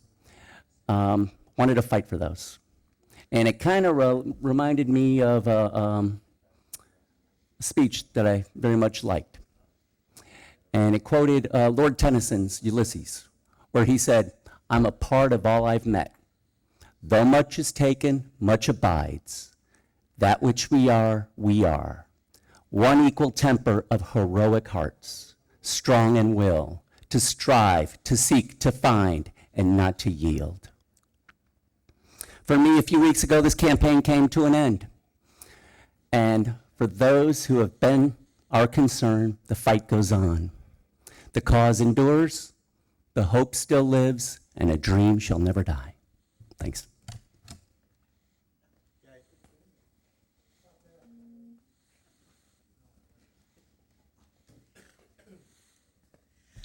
I just want to say one thing. I've been out there on 190th and 188th. And my personal opinion is that you need to put that gate on Griffin. Because I stood there and watched dump truck after dump truck after dump truck. With no choice, they have to go over those speed bumps. That's not something a dump truck wants to do. And where were they going? Over to 190th. And there were over 100 dump trucks. There's no property on 188th left to be developed. Not one lot. But over on 190th, there could be as many, as you notice, they're breaking up 5-acre tracts into 2.5.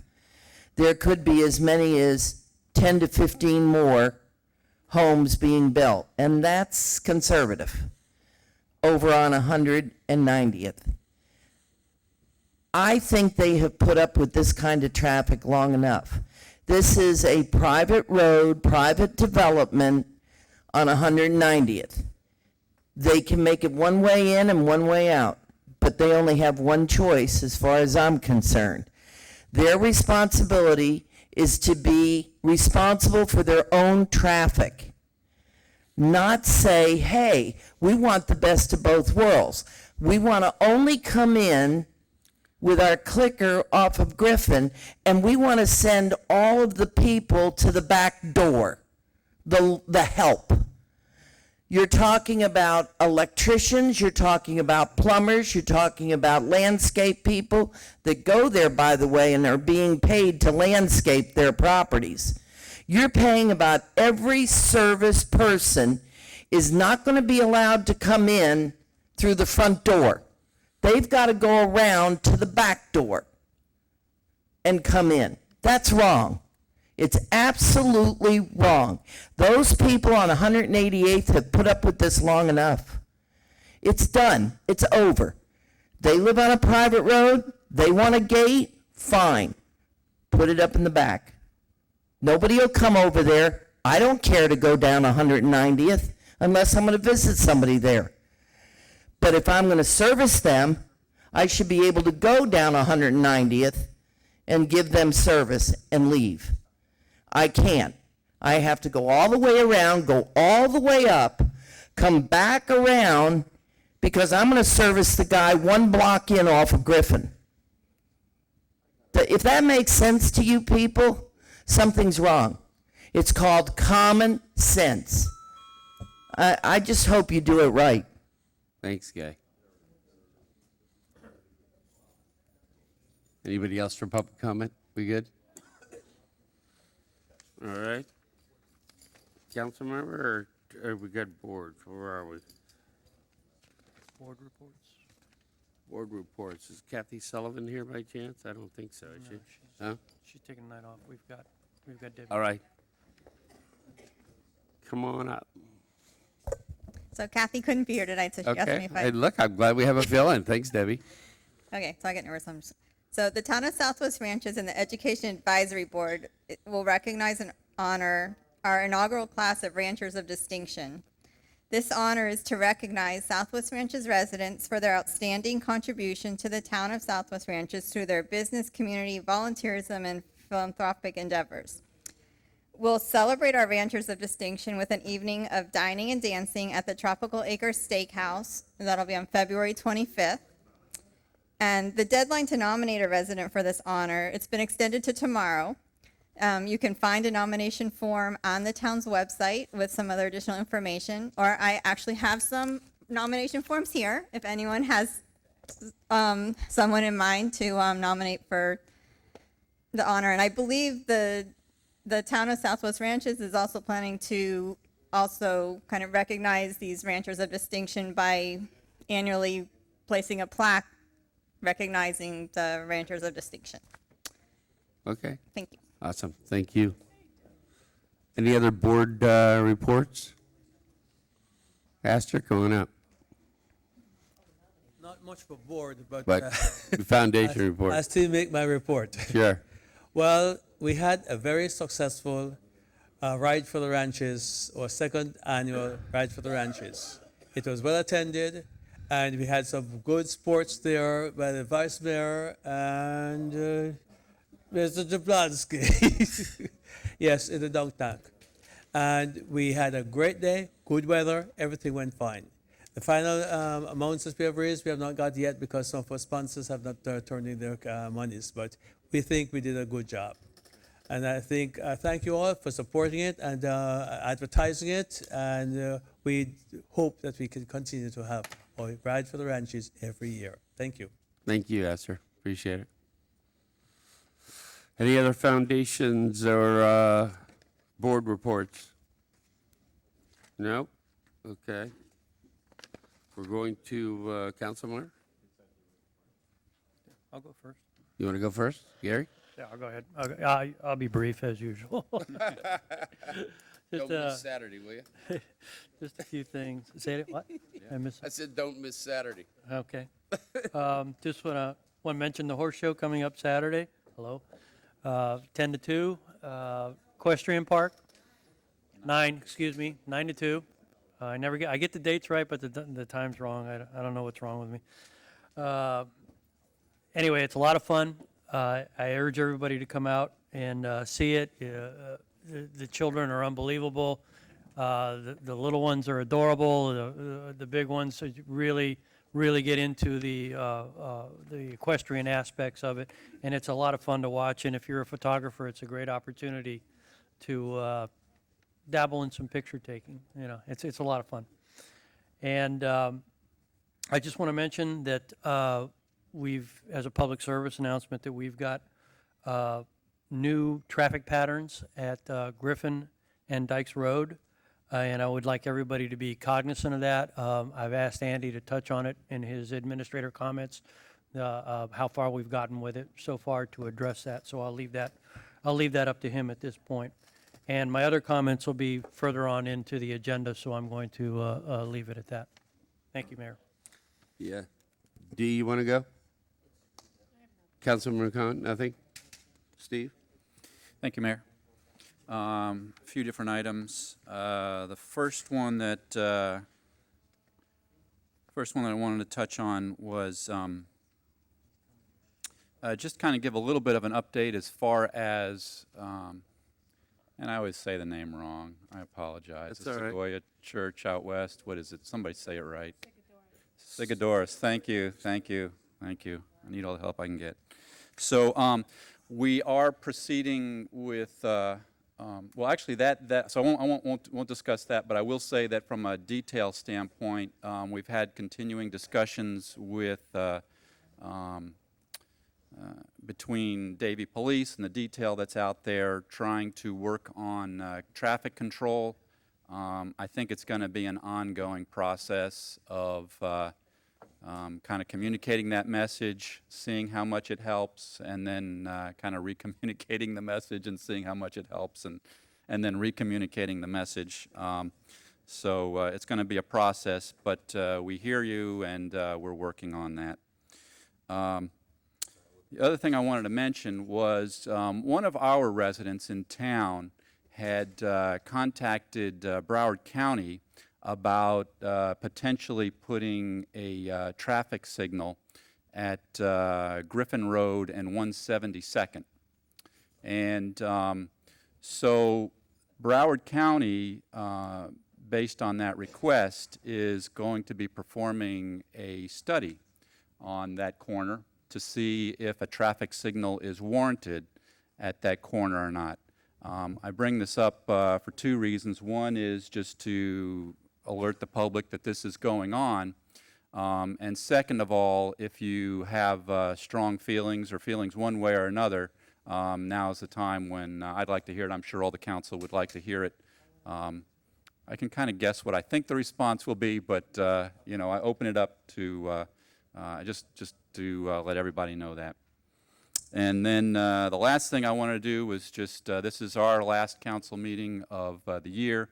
Just wanted to wish everybody Merry Christmas, Happy Holidays, whatever you celebrate. I just wish you the very best, and please have a very safe and enjoyable New Year's, and just finish off the year and enjoy it. Thank you.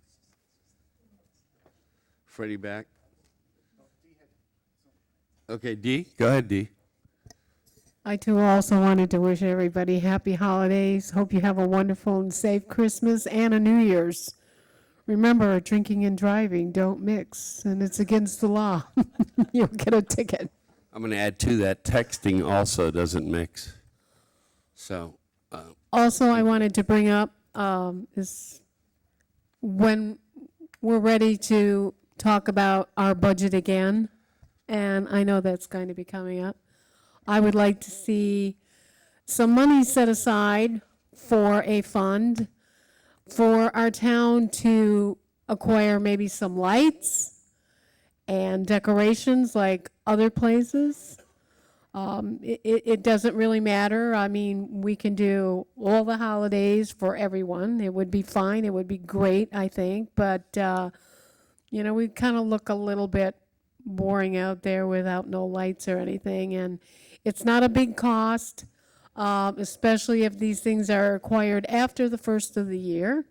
There's discounts. Are you going to have staff do that? Or are you going to have volunteers Well, do you that? know, I mean, I'm ready to jump in there and help a little bit, but usually you get your good prices and everything right after the first of the year. So, you know, if we start slowly and just, you know, give ourselves a little budget and put so much aside, eventually, guess what? We're going to have all the bows and ribbons and lights and bells and whistles, so it'll look nice.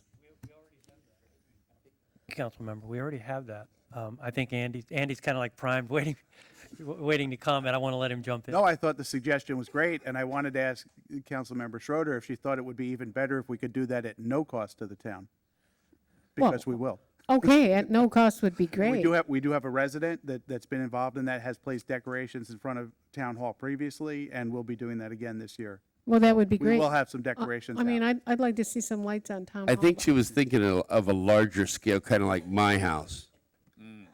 No, L, I know doesn't want to do this, but, Not gonna compete with that. you no. know. Oh, I they- didn't say it was no cost at More, my house. more, a little bit more maybe commercial than, like No, we switched all to LED. big so it's giant about half. bows and, fun stuff.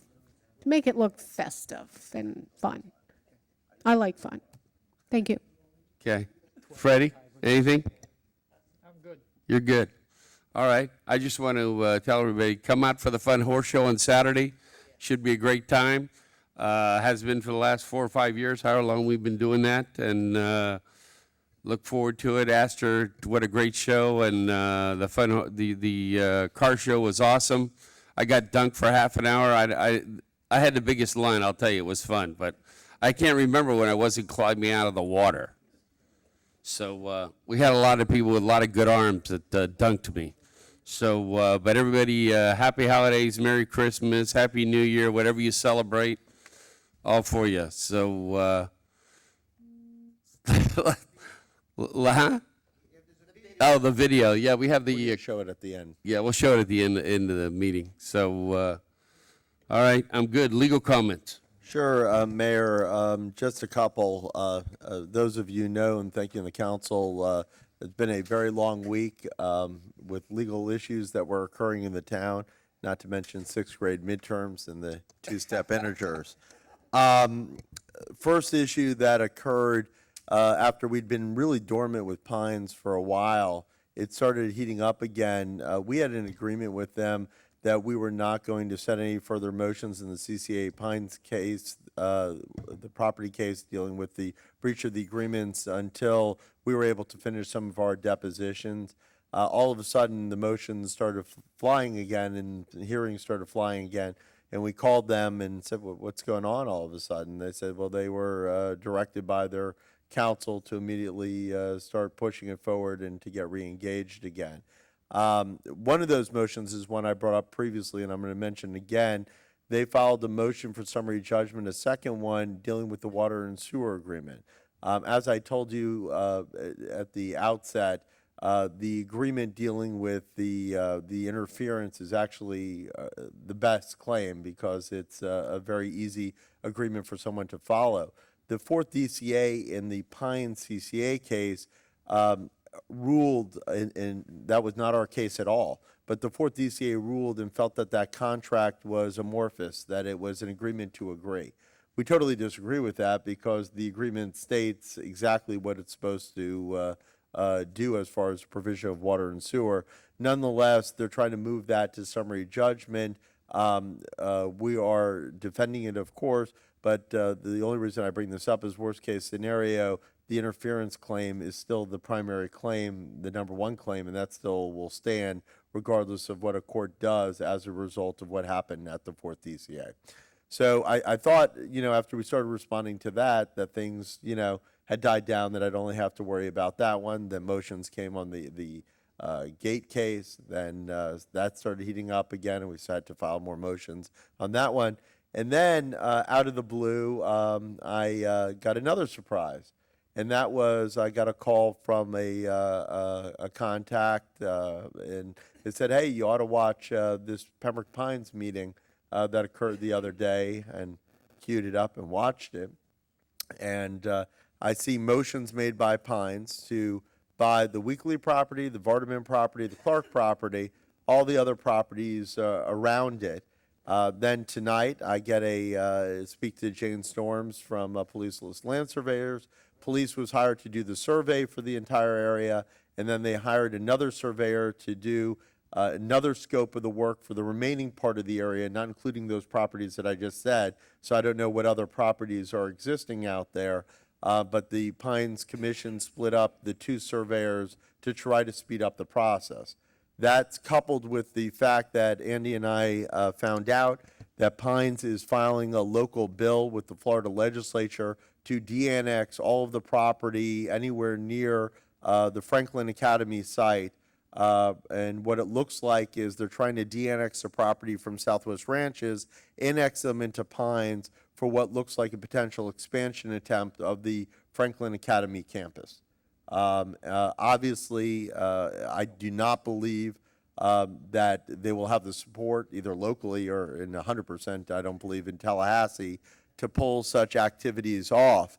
But that is what they're attempting to do, and that is what is currently in the works and in draft and submitted to bill drafting.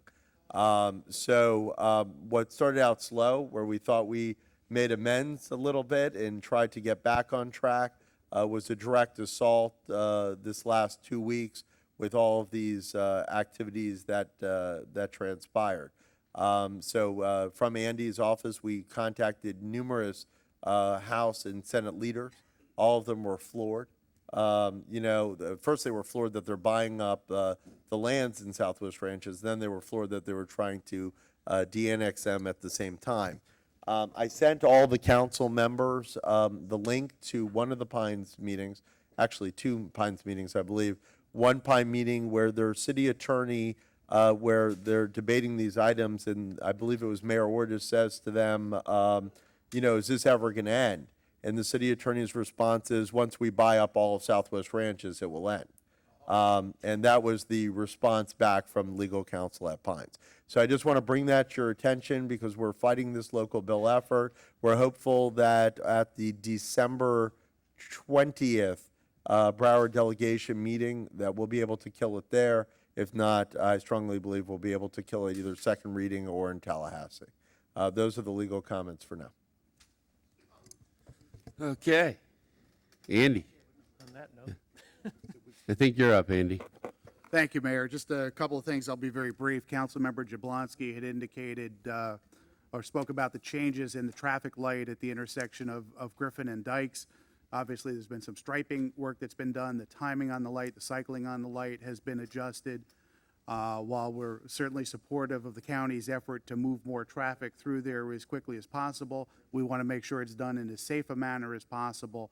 So I've met with Rod Lay, the town engineer. We've talked about it. He's been out and has observed it and has reached out to Broward County. We're trying to get a better understanding of what they did and why, and that it's being put in place, again, in as safe a manner as possible to the benefit of our residents. So, we share that concern. Obviously, for residents who go through there all the time, to go through there and discover that the light is not working the way it had worked previously, or what you thought was 2 turn lanes is now 3 turn lanes, can create unsafe conditions. So we want to make sure that what's being done is being done out there properly, that information is being conveyed to the community so that those changes are in place, and their efforts to move more traffic through doesn't create more hazardous conditions. So we'll be working with Broward County on that, and I'll report back to you all a little bit further on that. For those of you who like to talk trash, I'd like you to come out and invite you to come out and join us on Monday night here in council chambers from 6 o'clock to 8 o'clock. As council knows, we're going to be going out to bid next year on our trash collection services, and our consultant will be here. We're going to host a little roundtable. We have a presentation, and we're going to seek feedback from our residents on what services they like within trash collection, what they don't like, and to make sure that when we put our bid specs together, that we're recognizing the desires of the community and that we're consistent with that. So that'll be Monday night, December 12th.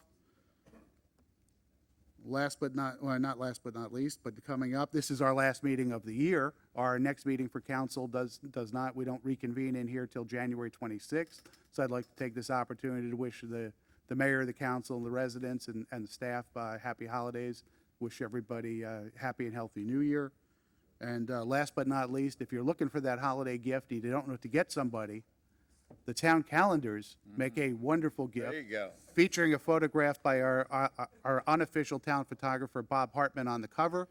These can be purchased in Town Hall at the front desk for $5 anytime when Town Hall's open. And for those who may want one tonight, Sandy has one, and I'm sure she'd be glad to make change. So that's all I have, Mayor. Thank you. All right, thank you. All right, we're going on. I guess ordinance, you want to take over, Russell? Certainly, Mayor. This is an ordinance on second reading, an ordinance of the Town of Southwest Ranches, Florida, amending the text of the future land use element of the Town of Southwest Ranches Comprehensive Plan, establishing a new land use designation entitled the U.S. Highway 27 Business with supporting objectives and policies, revising the lists of permitted uses within non-residential land use designations, and supporting objectives and policies, making revisions of a housekeeping nature, providing for transmittal to the State Land Planning Agency, providing for recertification by the Broward County Planning Council, providing for conflict, providing for severability, and providing for an effective date. This was approved on first reading August 25th of 2016 and requires a supermajority vote. Make a motion to approve. Second. All right. I know we're going to have quite a bit of discussion. I have a hunch on this. Jeff, you got any stuff to read into this, or? No, Mayor, I don't. Just that the ordinance was transmitted with the 3 changes that the council directed, and the state had no comments, so it's back to you all for final disposition. Okay, public comment.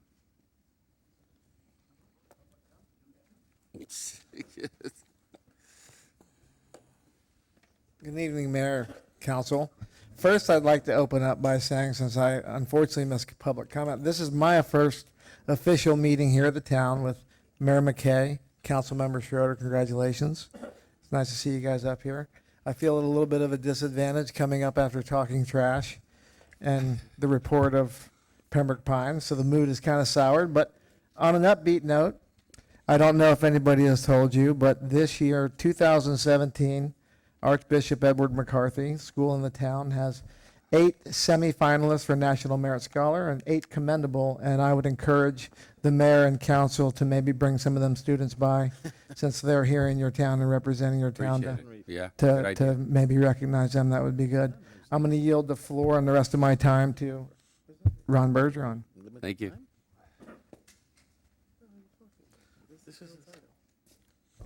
Well, Merry Christmas, everybody. Merry Christmas. And I want to congratulate you, Dee, for your election, and thank you for serving Southwest Ranches and people of South. And same to you, Doug. You know, I know what it takes to be a commissioner. You know, I've been a commissioner for 10 years, appointed by 2 governors across the whole state of Florida. So I really admire all of y'all for trying to make the world better and keeping your community and residents. So thank you for all of that. My main concern here, I appreciate all the hard work that's been done by your staff. I appreciate all of the hard work by the council here in regards to a piece of property that is isolated out on US 27 that with a cemetery behind it and a 560-acre dump that borders me on the southern side, and truck stop to the north. And I think it's somewhere around 150,000 18-wheelers down a 4-lane divide highway 24 hours a day. I think that you've given great consideration to this project that I hope that will benefit a tax base, create jobs and economical growth, but not create an impact to the quality of the people in Southwest Ranches, which is so important. My main concern here is the addition to, and in my 52 years of being a businessman as a little boy that left home with a couple of $100 and raised in the town of Davie there, I've never seen a requirement to where sewer and water would come from. And I'm actually kind of a little bit floored about that request. We've done some studies, and truthfully, at the moment, we're not even sure there's capacity that Sunrise could provide to start with. And one of my concerns is bringing sewer and water through your town doesn't seem to be part of the lifestyle here. And once you have utilities running through your town, then that just puts more pressure on development in the future. And I know that's what you don't want. So I don't understand that aspect of this request. The other thing is the cost factors. And we've run some estimates and we can get into the details, but if it was a perfect world and if there was capacity, which we're, at this moment, we have no idea there's even capacity. You're talking about $6 million. But in reevaluating this, going through our engineers, because we did a complete study on this, it could be up to $10 to $12 million, what you're requesting. And actually, there's sewer and water that borders this property. So I'm sitting here today and, you know, I really want to be an asset in the aspects of a project that can benefit a tax base. Government is a business and really there's no impact to the community as far as traffic. You all well know Sterling Road dead ends and will never be built. 196 and 195th Terrace is blocked, which I was a part of that many years ago and agreed to it. So no traffic can go through your city, which is good. And when you border US 27, there's no reason to go through any side street to start with. Becomes a nuisance and it's not very time effective for a business to do that. I did ask to defer this for y'all to think about the request that you're asking here because it would make it totally uneconomical to think you would spend $6 to $12 million to bring water that's nearly 6 miles away through your town. And I think the benefit in the future of Southwest Ranches is really not to have utilities running through your town that would give the ability and more pressure in the future, future councilmen and councilwomen that will be sitting here, because that's not the lifestyle you're looking for. It seemed like a very unreasonable request. There is sewer and water. I have developed a lot of land in Pembroke Pines, as you all well know. I started buying land out here in 1969, and I'm very proud of the developments that I've done in Southwest Ranches, which are really acre and a quarter tracts. You have residents that live here today on land that... You can go ahead, Ron. Do what? That land that I bought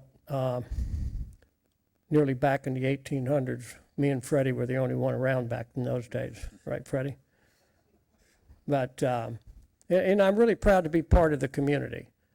And I do understand. I've spent nearly my entire life, as all of you know, to try to save the Everglades.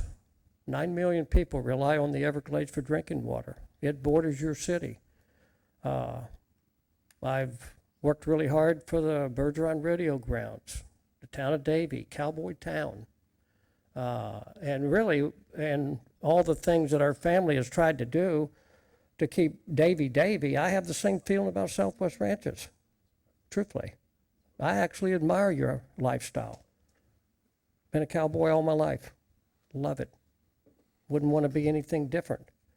But this is a great opportunity. This is a project that can help a tax base in this community with no impact to the community. It creates jobs, and we all need jobs, and we need economical growth. But it's like the perfect storm because it doesn't impact your community, you know. And I think every one of you have evaluated this thing in the best interest of the residents. I think you really have. And we've even done sunset projections, and even the buildings doesn't affect anybody's sunset. We've done all kinds of studies, and we have to conform to your noise level, but US 27, actually, these 18-wheelers are somewhere around 5 times greater than your ordinance, but it's a state highway, and none of us can shut it down. So as far as any effects to watching the sunset or any noise ordinances that we are governed by, US 27 and that highway with the traffic that's on there, 4-lane divide straight to Miami and right straight to I-75 is a major thoroughfare. And so I would hope that one or two things would happen here tonight, that you would either defer this and think about what I'm talking about, so we can develop this property and be an asset to your community without any impact.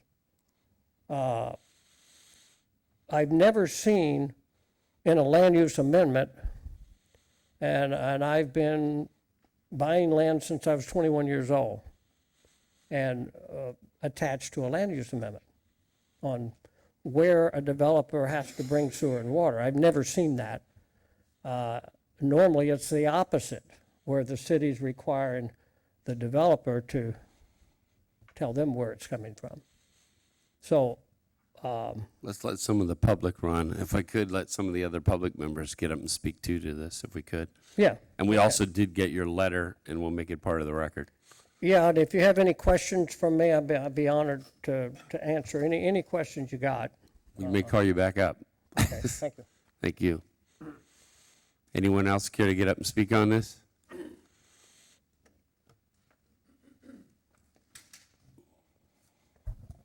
Do I hear Hollingsworth behind me? Yeah, you do. I have a question. I'm just curious. I listened to some of what he said, and I do remember when this originally went into phase one, the first hearing. I thought that they didn't think that the town didn't think that he could get Pines water, and therefore Sunrise was the option. Now I'm getting the impression that you can't use Sunrise. You can't use Pines. You have to use Sunrise. Would you clear this for me? Is there a reason? Who wants to answer this question? It is public comment. I Okay. understand that, but I'm throwing. We'll get it answered I'm before. actually kicking the can back at you. I'm wondering. I know the history. I know about the prison and all that stuff, and them not wanting to give them water, and therefore we couldn't, so on and so forth. But this is a new day, and I'm just wondering why. We keep doing this. Now I'm hearing this other issue with them buying up our town. But I still don't see how that's going to affect him using Pembroke Pines water. To be honest with you, it's right there. He's right up against it. And just to think outside the box, if they gave him water, then how come they didn't give it to the prison? Noel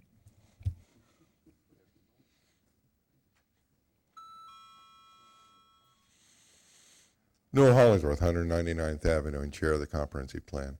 When we forwarded this to the council, it does not say any specific entity that is to supply water and sewer. It just simply says the property, in order to be developed, has to have water and sewer.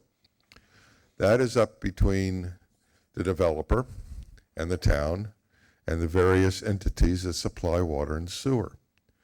It is not part of this ordinance. It is that water and sewer is necessary for the development, not who is to supply it. And that is where we're looking. The negotiations of who's going to supply the water and sewer is entirely separate from this ordinance, I believe. And while it is indicative of the problems that the town has with other municipalities, what is being said to this evening, etc., it has nothing to do with this ordinance. Thank you.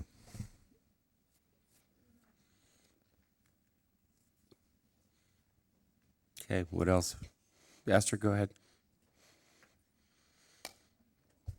I'm also concerned about the feasibility of getting water from Sunrise all the way up there when water could be closer. We know we have problems with pines over the years, and that could be a possibility. But then, if a developer comes in and wants to develop this property, that astronomical price to get water from Sunrise, to me, doesn't make sense. So we have to have some other alternative than to get it up there if possible. That's all I want to know. Yeah, anybody else? Public comments closed. Back to us.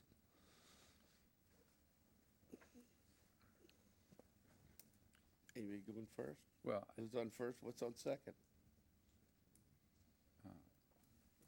Keith, can you comment? As part of this motion, is it not related to the water? No. Yeah, there's a motion and a second. The motion in a second would include the language as revised, which requires hookup for any of the properties that are in this land use designation to, if they want to have a municipal water and sewer source, it's going to be the city of Sunrise. That does not prevent them from building a well. It does not prevent them from putting their own septic system. If they're running the lines is too much money. All this, which is what CCA looked at, all this says is if they're going to connect to a water and sewer system, it has to be the city of Pembroke Pines. It has to be the city of Sunrise. If we wanted to modify this and just to pass this part of the comp plan and not put that water restriction in there, how would we do that? You're asking Keith or in general? Yeah, I'm asking You got a Keith. motion and a second on it. I know we have a motion and a second on this, but if we wanted to modify this, because the way this reads, it doesn't say it in there. It is- The ordinance says exactly what I'm telling you it says. Okay. Mayor, the ordinance that was transmitted to you from the Comp Plan Advisory Board did not make water and sewer optional. It made municipal water and sewer mandatory. What the council did at first reading was to insert City of Sunrise water and sewer. But it is mandatory that they connect in both versions, the one that you got at first reading and this. Not according to this, not according to the Well, language that you wasn't the approved intent on at all. first reading. We're not on public comment anymore. Well, I was gonna, I'm the mayor, why can't I ask a question? You did ask a question, Okay. I thought. You gave me an answer, and Lonnie stood up, and it looked like he had something to say. I wanted to ask him. Lonnie? The DEP state law states that in any type of industrial development, if you do not have water and sewer, you in most municipalities and counties, you cannot develop an industrial use, and especially if you have economically feasible water at the property line. You can't develop without it. We're not allowed to go well and septic on industrial uses. Lonnie, CCA went through this already, and they approved it because Pembroke Pines is not giving water and sewer to them. For a water treatment plant. For them to do it on-site, in an Yes, on-site. and if setting. you look at the cost of the water and treatment plants they use for the turnpike facilities, that they supply their own water, they're a fortune. They're even maybe more expensive because reverse osmosis, deep well injection, that's a nightmare. So we would not be able to, under that scenario, use that kind of system. Okay. I have a question. Go ahead, Dee. If it was any other developer beside Mr. Bergeron, would we be getting water from Pembroke Pines, is my question. I mean, I could partially answer that. I know when we tried to get it earlier, Pembroke Pines said they didn't have the capacity. Well- That was, they were stuck on that. Wh- They had Whether or no not they new have capacity. the capacity or not, I mean, they've proven multiple times that they do have the capacity, plus they've also proven there is no way that I could ever see them ever wanting to play ball. They've taken their toys and they've gone home, and we've heard that, and I haven't heard it directly from Frank or anybody else that sits on that board, that they want to just buy up all the property in this town and just take us over. That is not going to happen on anybody's watch, but I'm just saying, if it was anybody other than Mr. Bergeron, who has a good working relations with a lot of people, would we be getting service for another developer or properties in our town?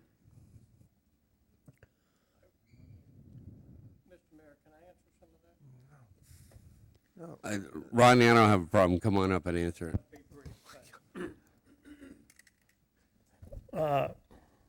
Thank you for that comment, Dee, but, you know, I have great relationships with a lot of cities and a lot of towns. Well, there's only 2 towns, Davie and Southwest Ranches. But I entered into certain agreements with Pembroke Pines back in 25 years ago. And I oversized all kind of lines with an agreement to service property that I own. And to be able to expand beyond the boundaries of Pembroke Pines. And I agreed to it and I paid for it. So that relationship and that agreement puts me in a little different situation. And I would hope at some point in time that both the city and the town come to some agreement with your disputes for the best interest of the residents. Because, you know, these legal battles are mighty, mighty expensive. And at some point in time, common sense has to take place for the benefit of your residents and their residents too. And, but that would be my obligation to deal with Pembroke Pines. And I have certain agreements with them that were done in the past. And I put in certain infrastructure that has the capacity, and it's right at my property line. So for y'all to request me to bring it for 6 miles away through your town, which I don't, you want to keep this town rural. I understand that. You're only doing this, actually, you brought the land use to us, and we appreciate that because we think it's an asset to your community and we're not impacting nobody. We're totally isolated. And if we wasn't isolated, where there's no impact on traffic and there's no impact to anybody and it creates a tax base for you, then it's a win-win. And I'm really proud that all parties have to win. But you're making this impossible, totally impossible, totally uneconomical. And I think you're actually could be impacting the stress that'll always be on you once you got utilities running through this place for 6 miles. I don't think you really want that. You cannot build an industrial park by a well and a septic tank. It's not allowed. And I really don't want to be caught in the middle of the battle. I think we've all agreed that the land use is compatible with your town because of where we're at. And it's the highest and best use for the property, and it creates a benefit to your residents. And I think we've all agreed on that. And we've worked together with your staff and with you, and I really applaud you and appreciate that. But to put in this land use where I get sewer and water doesn't seem to be, there's no benefit to you for me to spend $6 to $12 million, which couldn't do anyway. What's the benefit to the town to do that? And if I can't get sewer and water from Pembroke Pines due to the agreements I have, then it'll just sit there. That's my obligation. And I will make you proud. Anything I do and our family, our reputation is on the line, and I want to be an asset. So I really would appreciate if this was approved based upon the merits and the benefits to this town, and not put a requirement in a land use amendment for me to, who I'm going to deal with for sewer and water, that is totally uneconomical, and I don't even think they have the capacity to start with. So I would really appreciate your consideration here. And, or defer and think about it, because I want to make sure that the town benefits here. All right, So one of those two things I'd appreciate, and thank you for letting me speak again. Shirley, Mr. thanks. Yeah, I just want to make a comment, if I can. You know, I think we should go ahead and vote on this as it is, and then address that situation on a separate discussion and a separate issue at a later date. Well, if we vote on it like it is, it's with the water and sewer intact, why don't we defer it till March, time certain or whatever? I don't think that's going to do anything. I'd rather Gives us call the a- question now. I don't know. I agree with you. I don't see how it's going to change. Go ahead, Newell. Yeah, I'm having a No, hard time. no. Newell say- Point of No. information. If you pass this the way it is right now, you will have to make a change to the comprehensive plan, because this is the second reading, which will take another time, and then it'll have to go back to Tallahassee and back to Michelle Milgram's office to be revised, et cetera, and there'll be additional costs. So you need to either resolve it one way or another this evening, unless you want to make an additional change to the comprehensive plan and All right. send it to Tallahassee, and I got it. et cetera. Thanks. At this point, I'd say call the question. We're going to be talking about this for hours. Yeah, there was. Freddie? Yeah, second. There was a motion. No, he made a motion to call the question. Was there a second on the motion to call the question? Let me just say one thing before I'm ready to vote on it, but I do want to make a couple comments first. Comment number one is to the Bergerons. You all are great partners. You all are great neighbors. And I just want you to know that me personally, but I'm sure that this council is appreciative of all that you have done for our community, for your work in the with the waste management has saved our town and our community a lot of money. Yeah, that whole negotiation and being able to provide that alternative to us through that was, and so I just want to be clear that this, you stated it well. You kind of got caught in the middle of something else, and this is not a reflection on you all in any way. But we're in a situation where we have to understand that that we need to get if we're going to get utilities, we've got to get it from Sunrise. That's where we have to get it, and that's where we're at. That's just the reality, and it's not associated with your property. It's associated with the town as a whole. Hopefully, we don't need those, but in certain cases, we do, and that's what we're up against, and it's unfortunate. It's it's not a good situation. I'm hoping that situation turns around, and we can have another vote whenever the time is right, and we can reverse this. But the reality is, right now, this is where we are, and I believe this is what we have to do. It's not a. There's a lot of logic to what you're saying, but they've made it clear to us that that they have no interest in serving our town. And so we have to make plans otherwise, and that's just where we're at. So, thank you for the opportunity to make that comment. Anyone if I else? could- Go ahead, Dee. At one point, CCA tried to get water, and they were turned down. Pines is not willing to work with us, and it's no reflection on Mr. Bergeron. Everything you do is really a hard act to follow. I mean, it just is, and you've been good and great. I'm not happy with Pembroke Pines at all. We've got property now that is worth a lot of money. There's residents out there. And if we would so choose to do that, we have to provide a service that we're going to be able to get. And right now, I mean, there's just a wall. It's just a wall there. They will not concede or negotiate or whatever. And you know as well as anybody, you can put anything you want on paper. And that doesn't mean anything. There's breach of contracts constantly, all the time.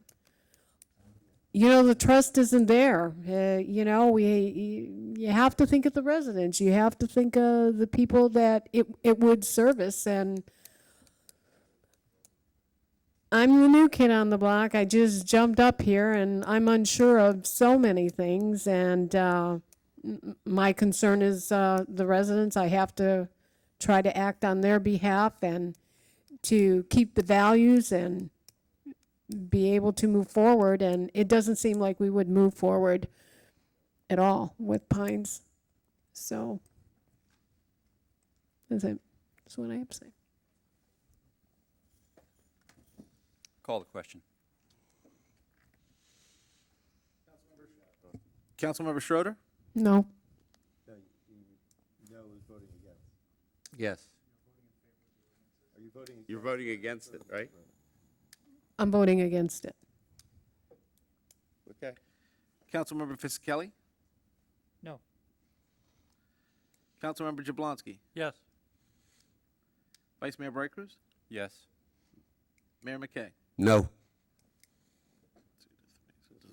Doesn't pass. Now what? Next item. So we start over? Yep. Okay. 14, because you don't have 4 votes. Okay. Item 14 is a first reading of an ordinance, Mayor. It's an ordinance of the Town of Southwest Ranches, Florida, amending Chapter 24, Article 4, entitled Parking, Stopping, and Standing Enforcement of the Town of Southwest Ranches Code of Ordinances, to provide for definitions and prohibited parking on streets within the town's municipal boundaries, authorizing the issuance of citations for non-moving violations, authorizing service of parking tickets on parked vehicles, authorizing the removal and impoundment of vehicles in violation, providing for inclusion in the town code, providing for conflicts, providing for severability, and providing an effective date. Mayor, just one correction. Newell found an error in the ordinance in which it referred to putting this language in the charter, which actually meant the code. It was a carryover. What happened here, and I hate this ordinance, I've told Russell, this is the worst drafted ordinance I've ever read in my entire life. Who drafted it? Davey. No offense to Davey. It's just what essentially happened is Davey PD believes that they need this ordinance in the town in order to do parking enforcement and enforce parking regulations in the town of Southwest Ranches. As a result of that, they asked us to take their ordinance and adopt their ordinance. So this is the Davey ordinance that Davey PD has asked Makes us to them adopt. happy. So So it just the- enables us to issue parking It's a tickets. feel-good for Davey. No, they need it in order to issue Okay. parking tickets. This is after a sign and there's some protocols that have to be. Yeah, that's all the standard protocols on tickets, but it's their ordinance that they need to bring into the town of Southwest Ranches in order to issue tickets. Motion for anybody? Make a motion to approve. Second. Call it. Any public comment? Yeah, Noel Hollingsworth, 199th Avenue. Other than if you pass it with the word charter in it, I'll look forward to the election in March to place it as part of the charter. It's not in the terrible wording that it is. I agree with Keith on that.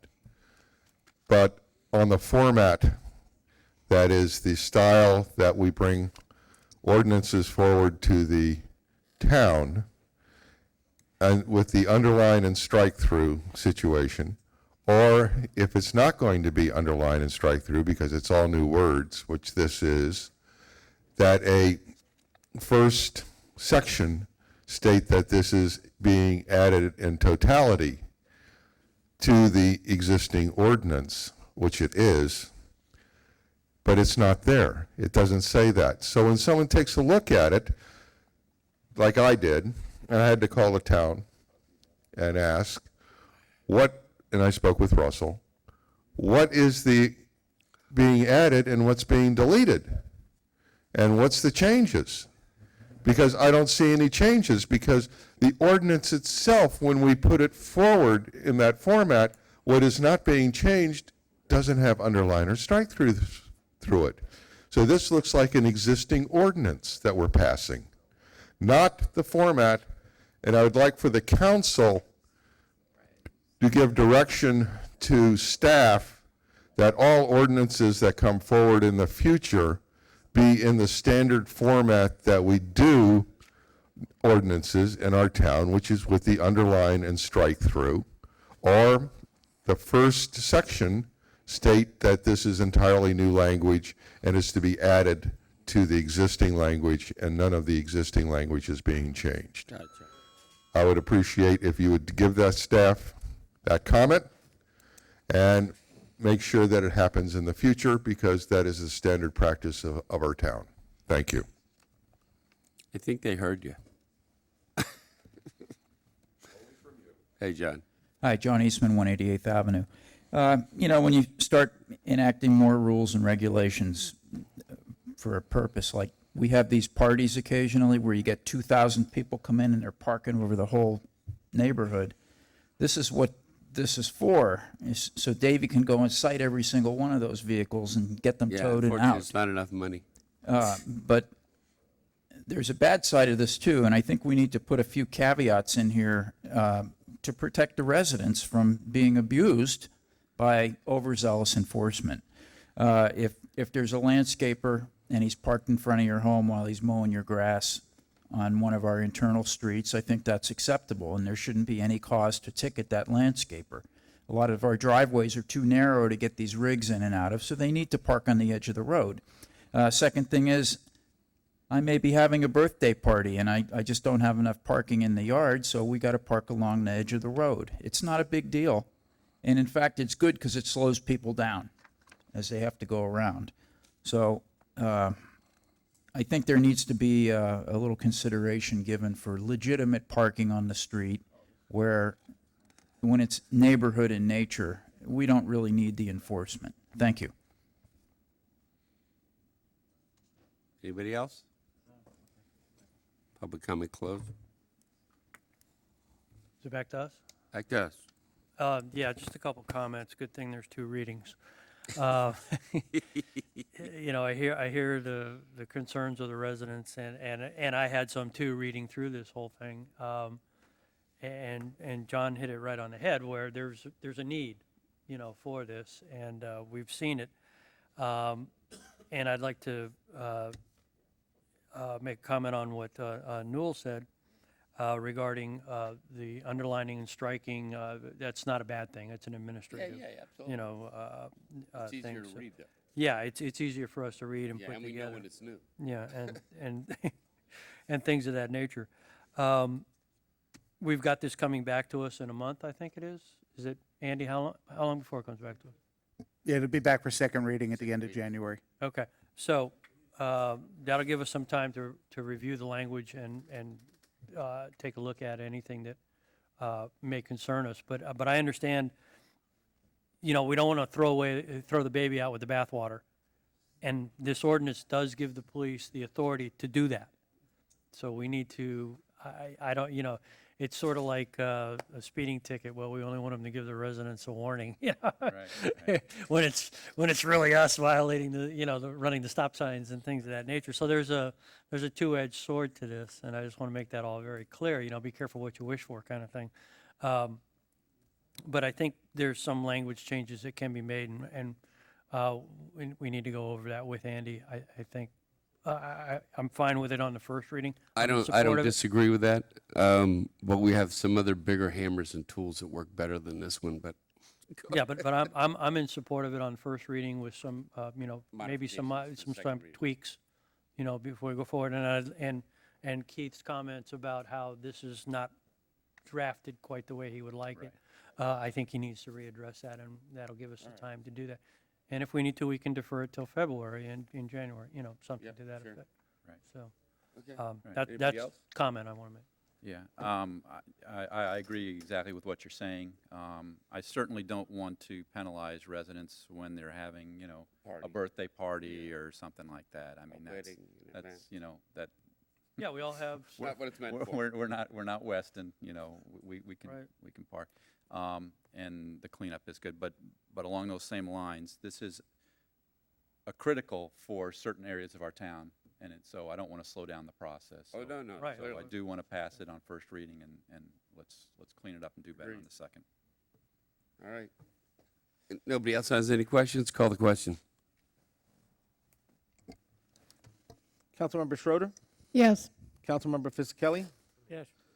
Councilmember Jablonski, Yes. Vice Mayor Bright Cruz, Yes. Mayor McKay. Yes. Item passes. Would you like me to read the next item? Yes, Mayor? please.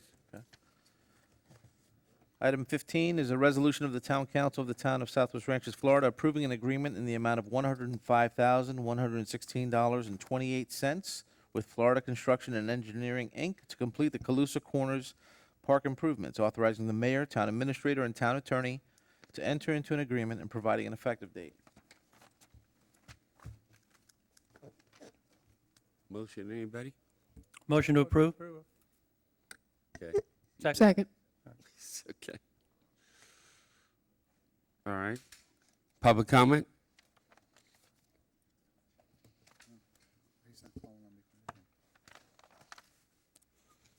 Mayor and Council, it gives me great pleasure to be a part of this process. Now, the agreement was for $105,000, approximately. The town is giving $100,000 to this project. And the Astronaut Parks Foundation is proud to present $116.28 to finish that project. Awesome. Thank you, Astor. Great. What a great job. It's just continue, the purpose of the foundation is to partner with this town to enhance all the projects in the parks that we can help with. And we have, the car show is one big part of all this. All of fundraising goes to helping the parks. And that gives us great, great pleasure in being able to do something positive to make this town better. Thank you. Awesome. Thank you.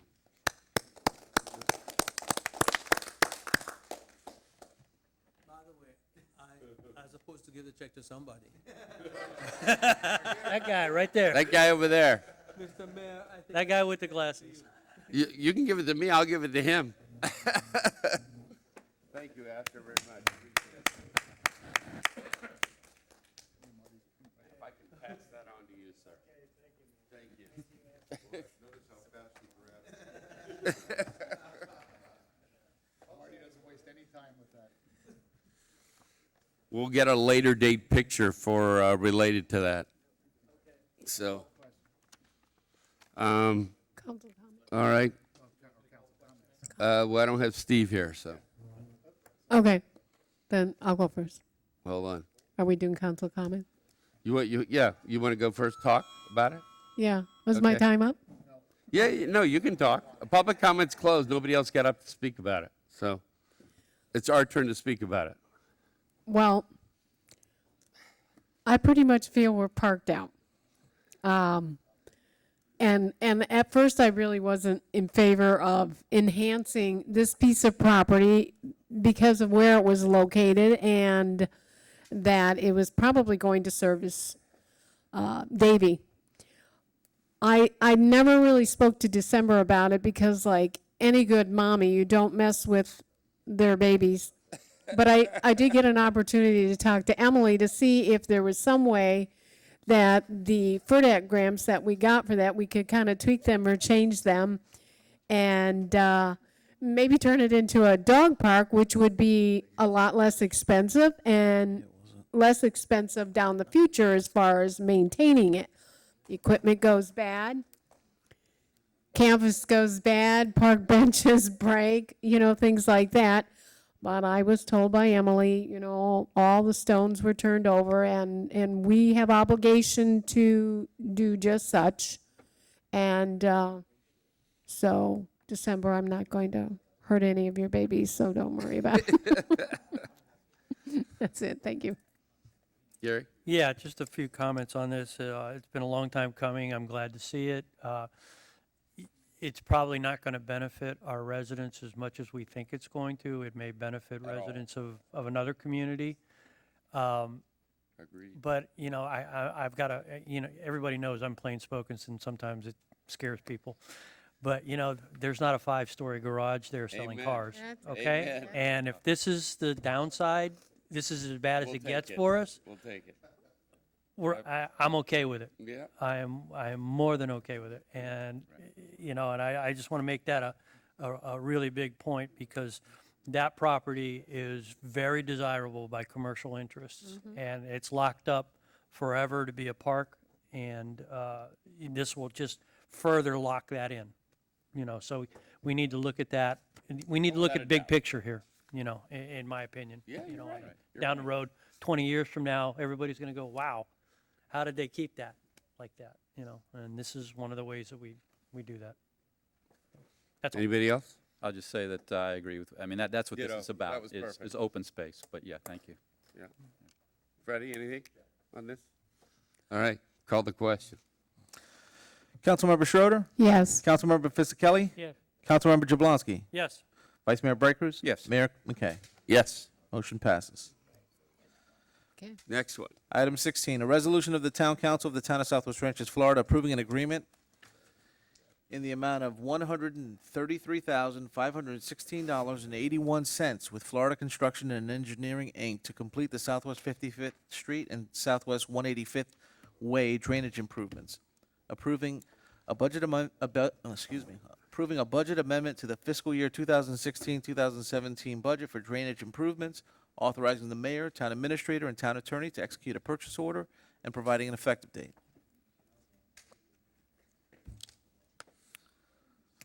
Motion, anyone? Motion to approve. Second. Public comment? See no public comment? Public comment closed? Okay, well, what are you waiting for? I asked and nobody stood up. I couldn't get up fast enough. Oh, come on, you got that leg fixed already. Neil Hollingsworth, 199th Avenue. This one here has concerns to me. It's $133,516.81. The drainage amount that is in the budget automatically is $100,000. The next line says, and improving a budget amendment to the fiscal year 2016-2017.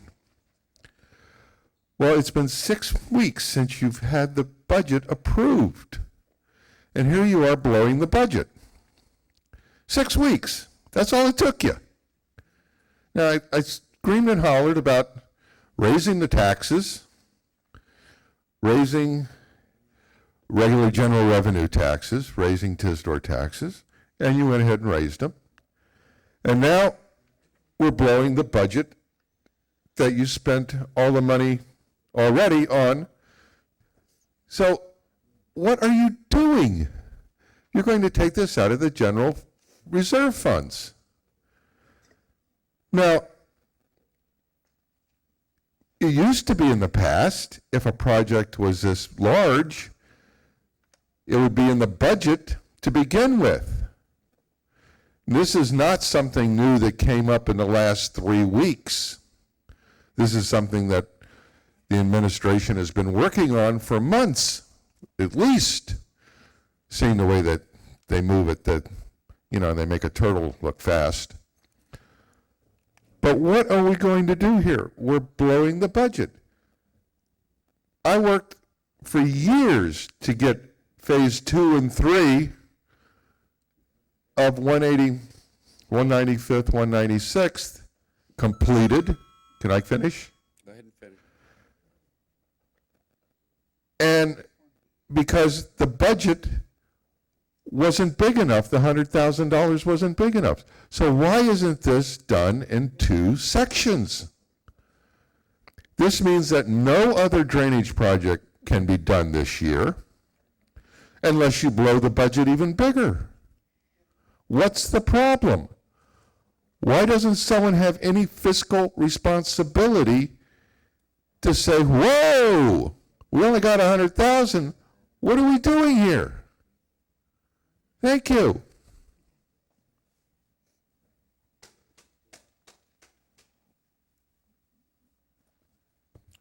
Bob Hartman, 5441 Southwest 198 Terrace.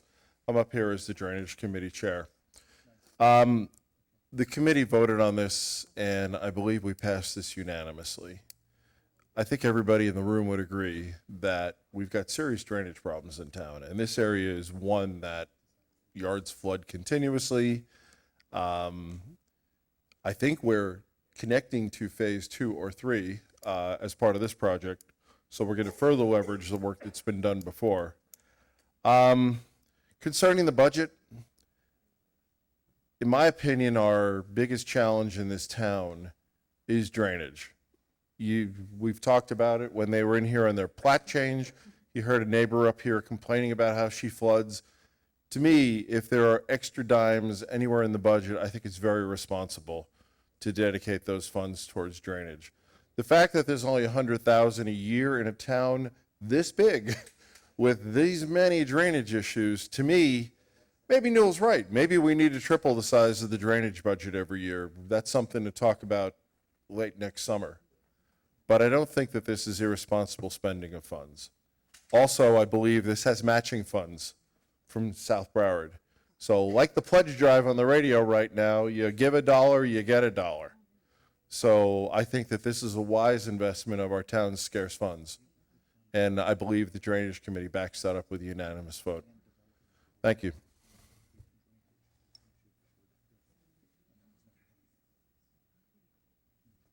I know a lot of you council members have been out to this area when it rains a lot. It's not just a matter of the yards being under, but the street goes 6 inches under. 6 inches of water on the road, and sometimes it's there for a week or longer. This is that same bowl that I was talking about that runs from Griffin all the way south there, that's on the east side of 185th and 186th Avenue. This fixes this area. It fixes a huge area. It takes that whole bowl in that area and gives it a way to get out. We've massaged this 3 different ways. This is the best plan, gives us the most bang for the buck, and South Broward is picking up a good chunk of it. So, yeah, it's a budget buster for sure, but even if we had to take some money out of next year's budget, it's worth doing it now. Thank you. Seeing public comments closed, back to us.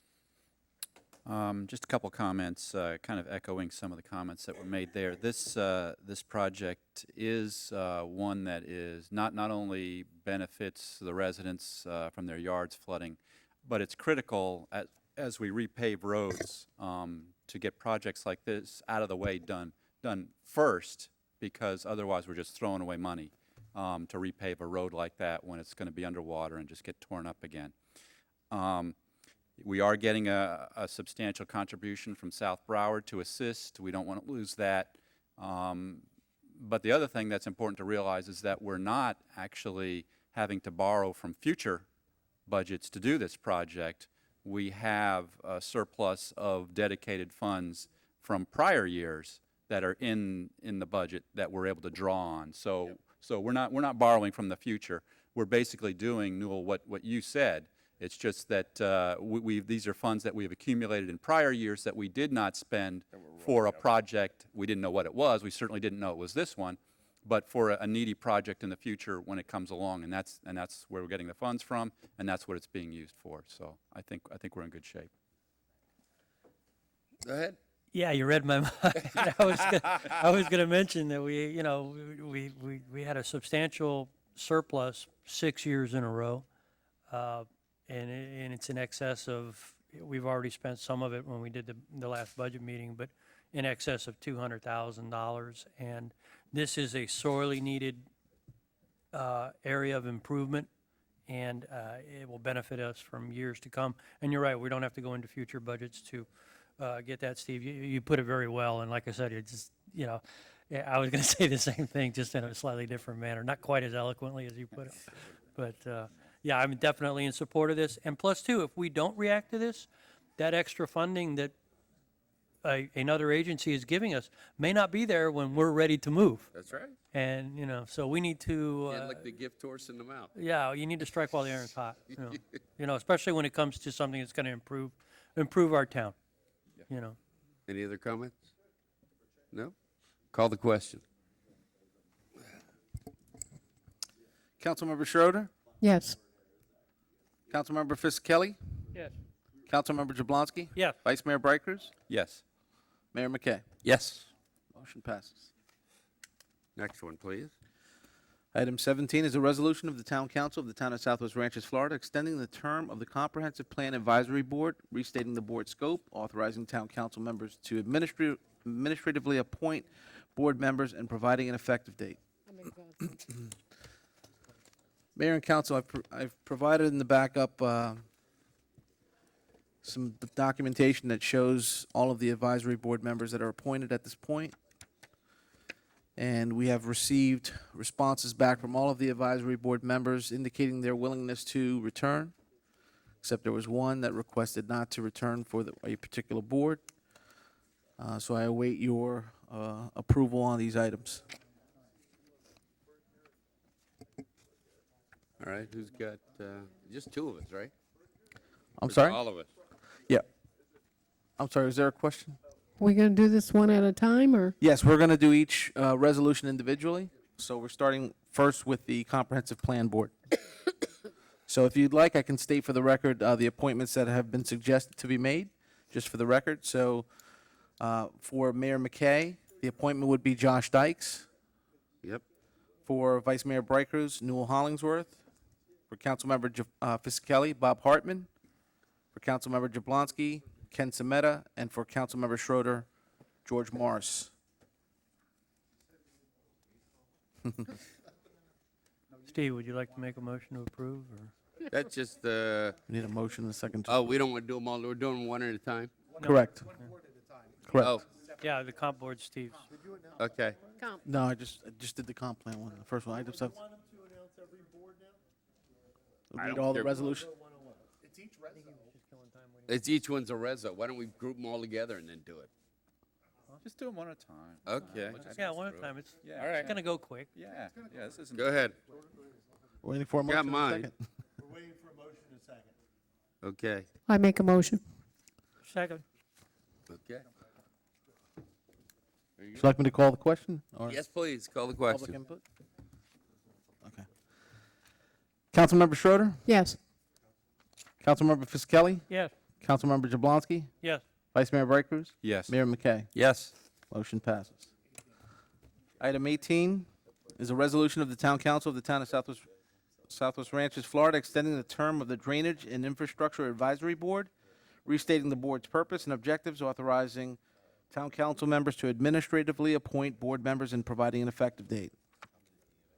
So for the Drainage and Infrastructure Advisory Board, the appointments that I have at this point are John Herring for Mayor McKay, George Morris for Vice Mayor Brikers, Vince Folletta for Councilmember Fisickelli, Bob Hartman for Councilmember Jablonski, and Brian Hotaling for Councilmember Schroeder. We also have two at-large appointments. They are Mary Gay Chapels and John Eastman. Okay. Motion to approve? Second. Call the question. Wait, oh, you got a public comment? Go ahead. I think on the board appointments, anybody had anything to say? You need to write it on your hand, public comment. Anyway, I'd like to propose something that I don't think has been done before, probably for a whole lot of reasons, like only the length of duration of how long our town has been around. We have a member on the Drainage Committee who is a huge asset. I mean, he sat as a commissioner on the Central Broward Board for, I don't know, I heard somewhere 20 years. 16. 60? 16. Oh, 16. 60 would be possible too, right? You know what I'm talking about. Yeah, I do. The board we're talking about right now. You know, he's at the point in his life where lots of reasons keep him from making the meetings. And we have a system in place that essentially if somebody misses enough meetings, you know, they have to be brought up to be discussed on whether they should be extended or not. I'd like to propose a different approach for our member emeritus, emeriti. Bob, you're always allowed to excuse the absence. Yeah, hear me out. He's going somewhere else. I'd like you to consider making Vince a member emeritus, where he's recognized for his contributions, his time in service, and if he decides for personal reasons or health reasons to miss 3 or 4 meetings, we don't have to excuse him of anything.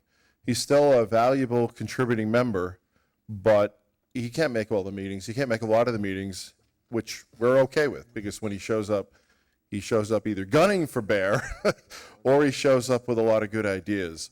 So, you know, I know that's something new and this might be a little late to introduce it, but I just want to toss it out for consideration. Thank you. Okay. Go ahead, John. Yeah, some of the other organizations I'm a member, we do this, you know, it's an honorary lifetime membership, basically, and, you know, you can move the semantics around, they but die. you get the idea. You know, Vince can come to the meetings whenever he wants, be a full member, but he doesn't have to be a functioning member.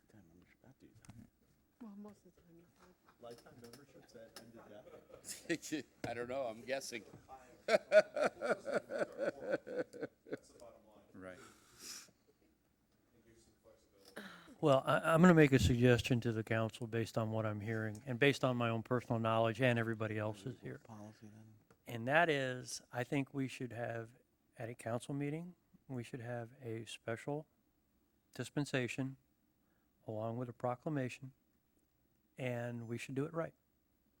Because the man is an absolute valuable asset, a storehouse of knowledge, and everybody here has gotten in an argument with at least with him 3 times. Okay? And and we all love him.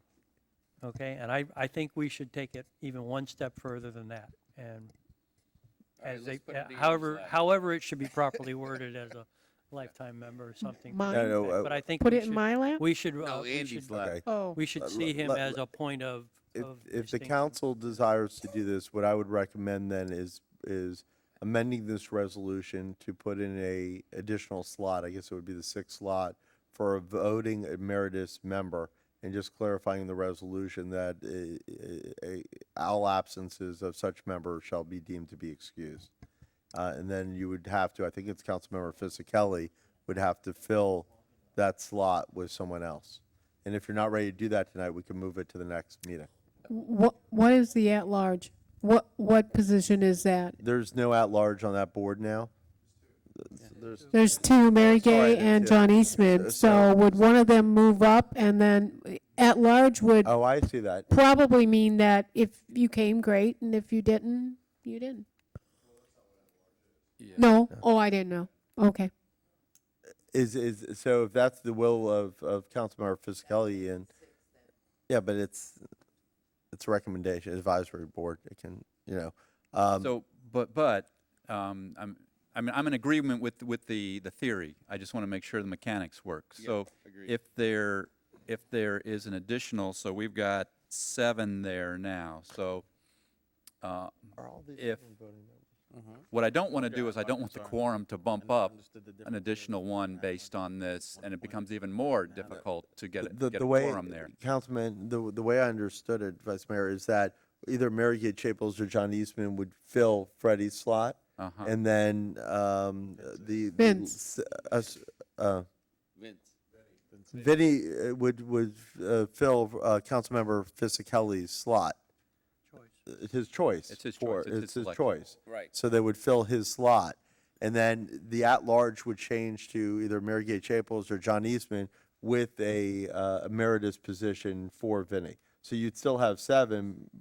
We're not bumping up the numbers, but just the emeritus position is excused if he's not It's always present. excused. Okay. Yes. I'm good with that. 7, that's the question too that Bob is asking. Would quorum be based on 6? Quorum would still be based on 7 because he's a voting member. So you're not changing your quorum requirements. You still need your 4 members for quorum.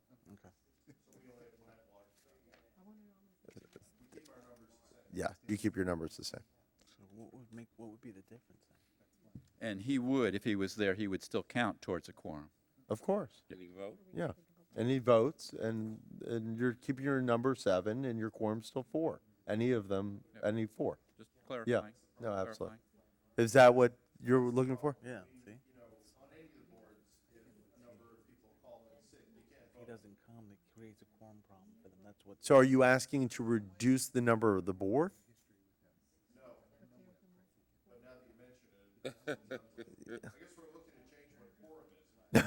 Yeah, you can. So, Yeah. Or it sounds to me like That's what governed by sunshine you're- or not what you're asking for, but the best approach here would actually be to increase the board to 8, with Vinnie being the 8th, and then fill in one of the slots, Freddie. But since it then you be would his need slot. 5. But changing the quorum rule, so it's still based on 7. You can't change the quorum rule because that's based on government in the sunshine. You yeah, can't wha- change. what if everybody you can't shows up? change that. Then you've got an even number. Yeah.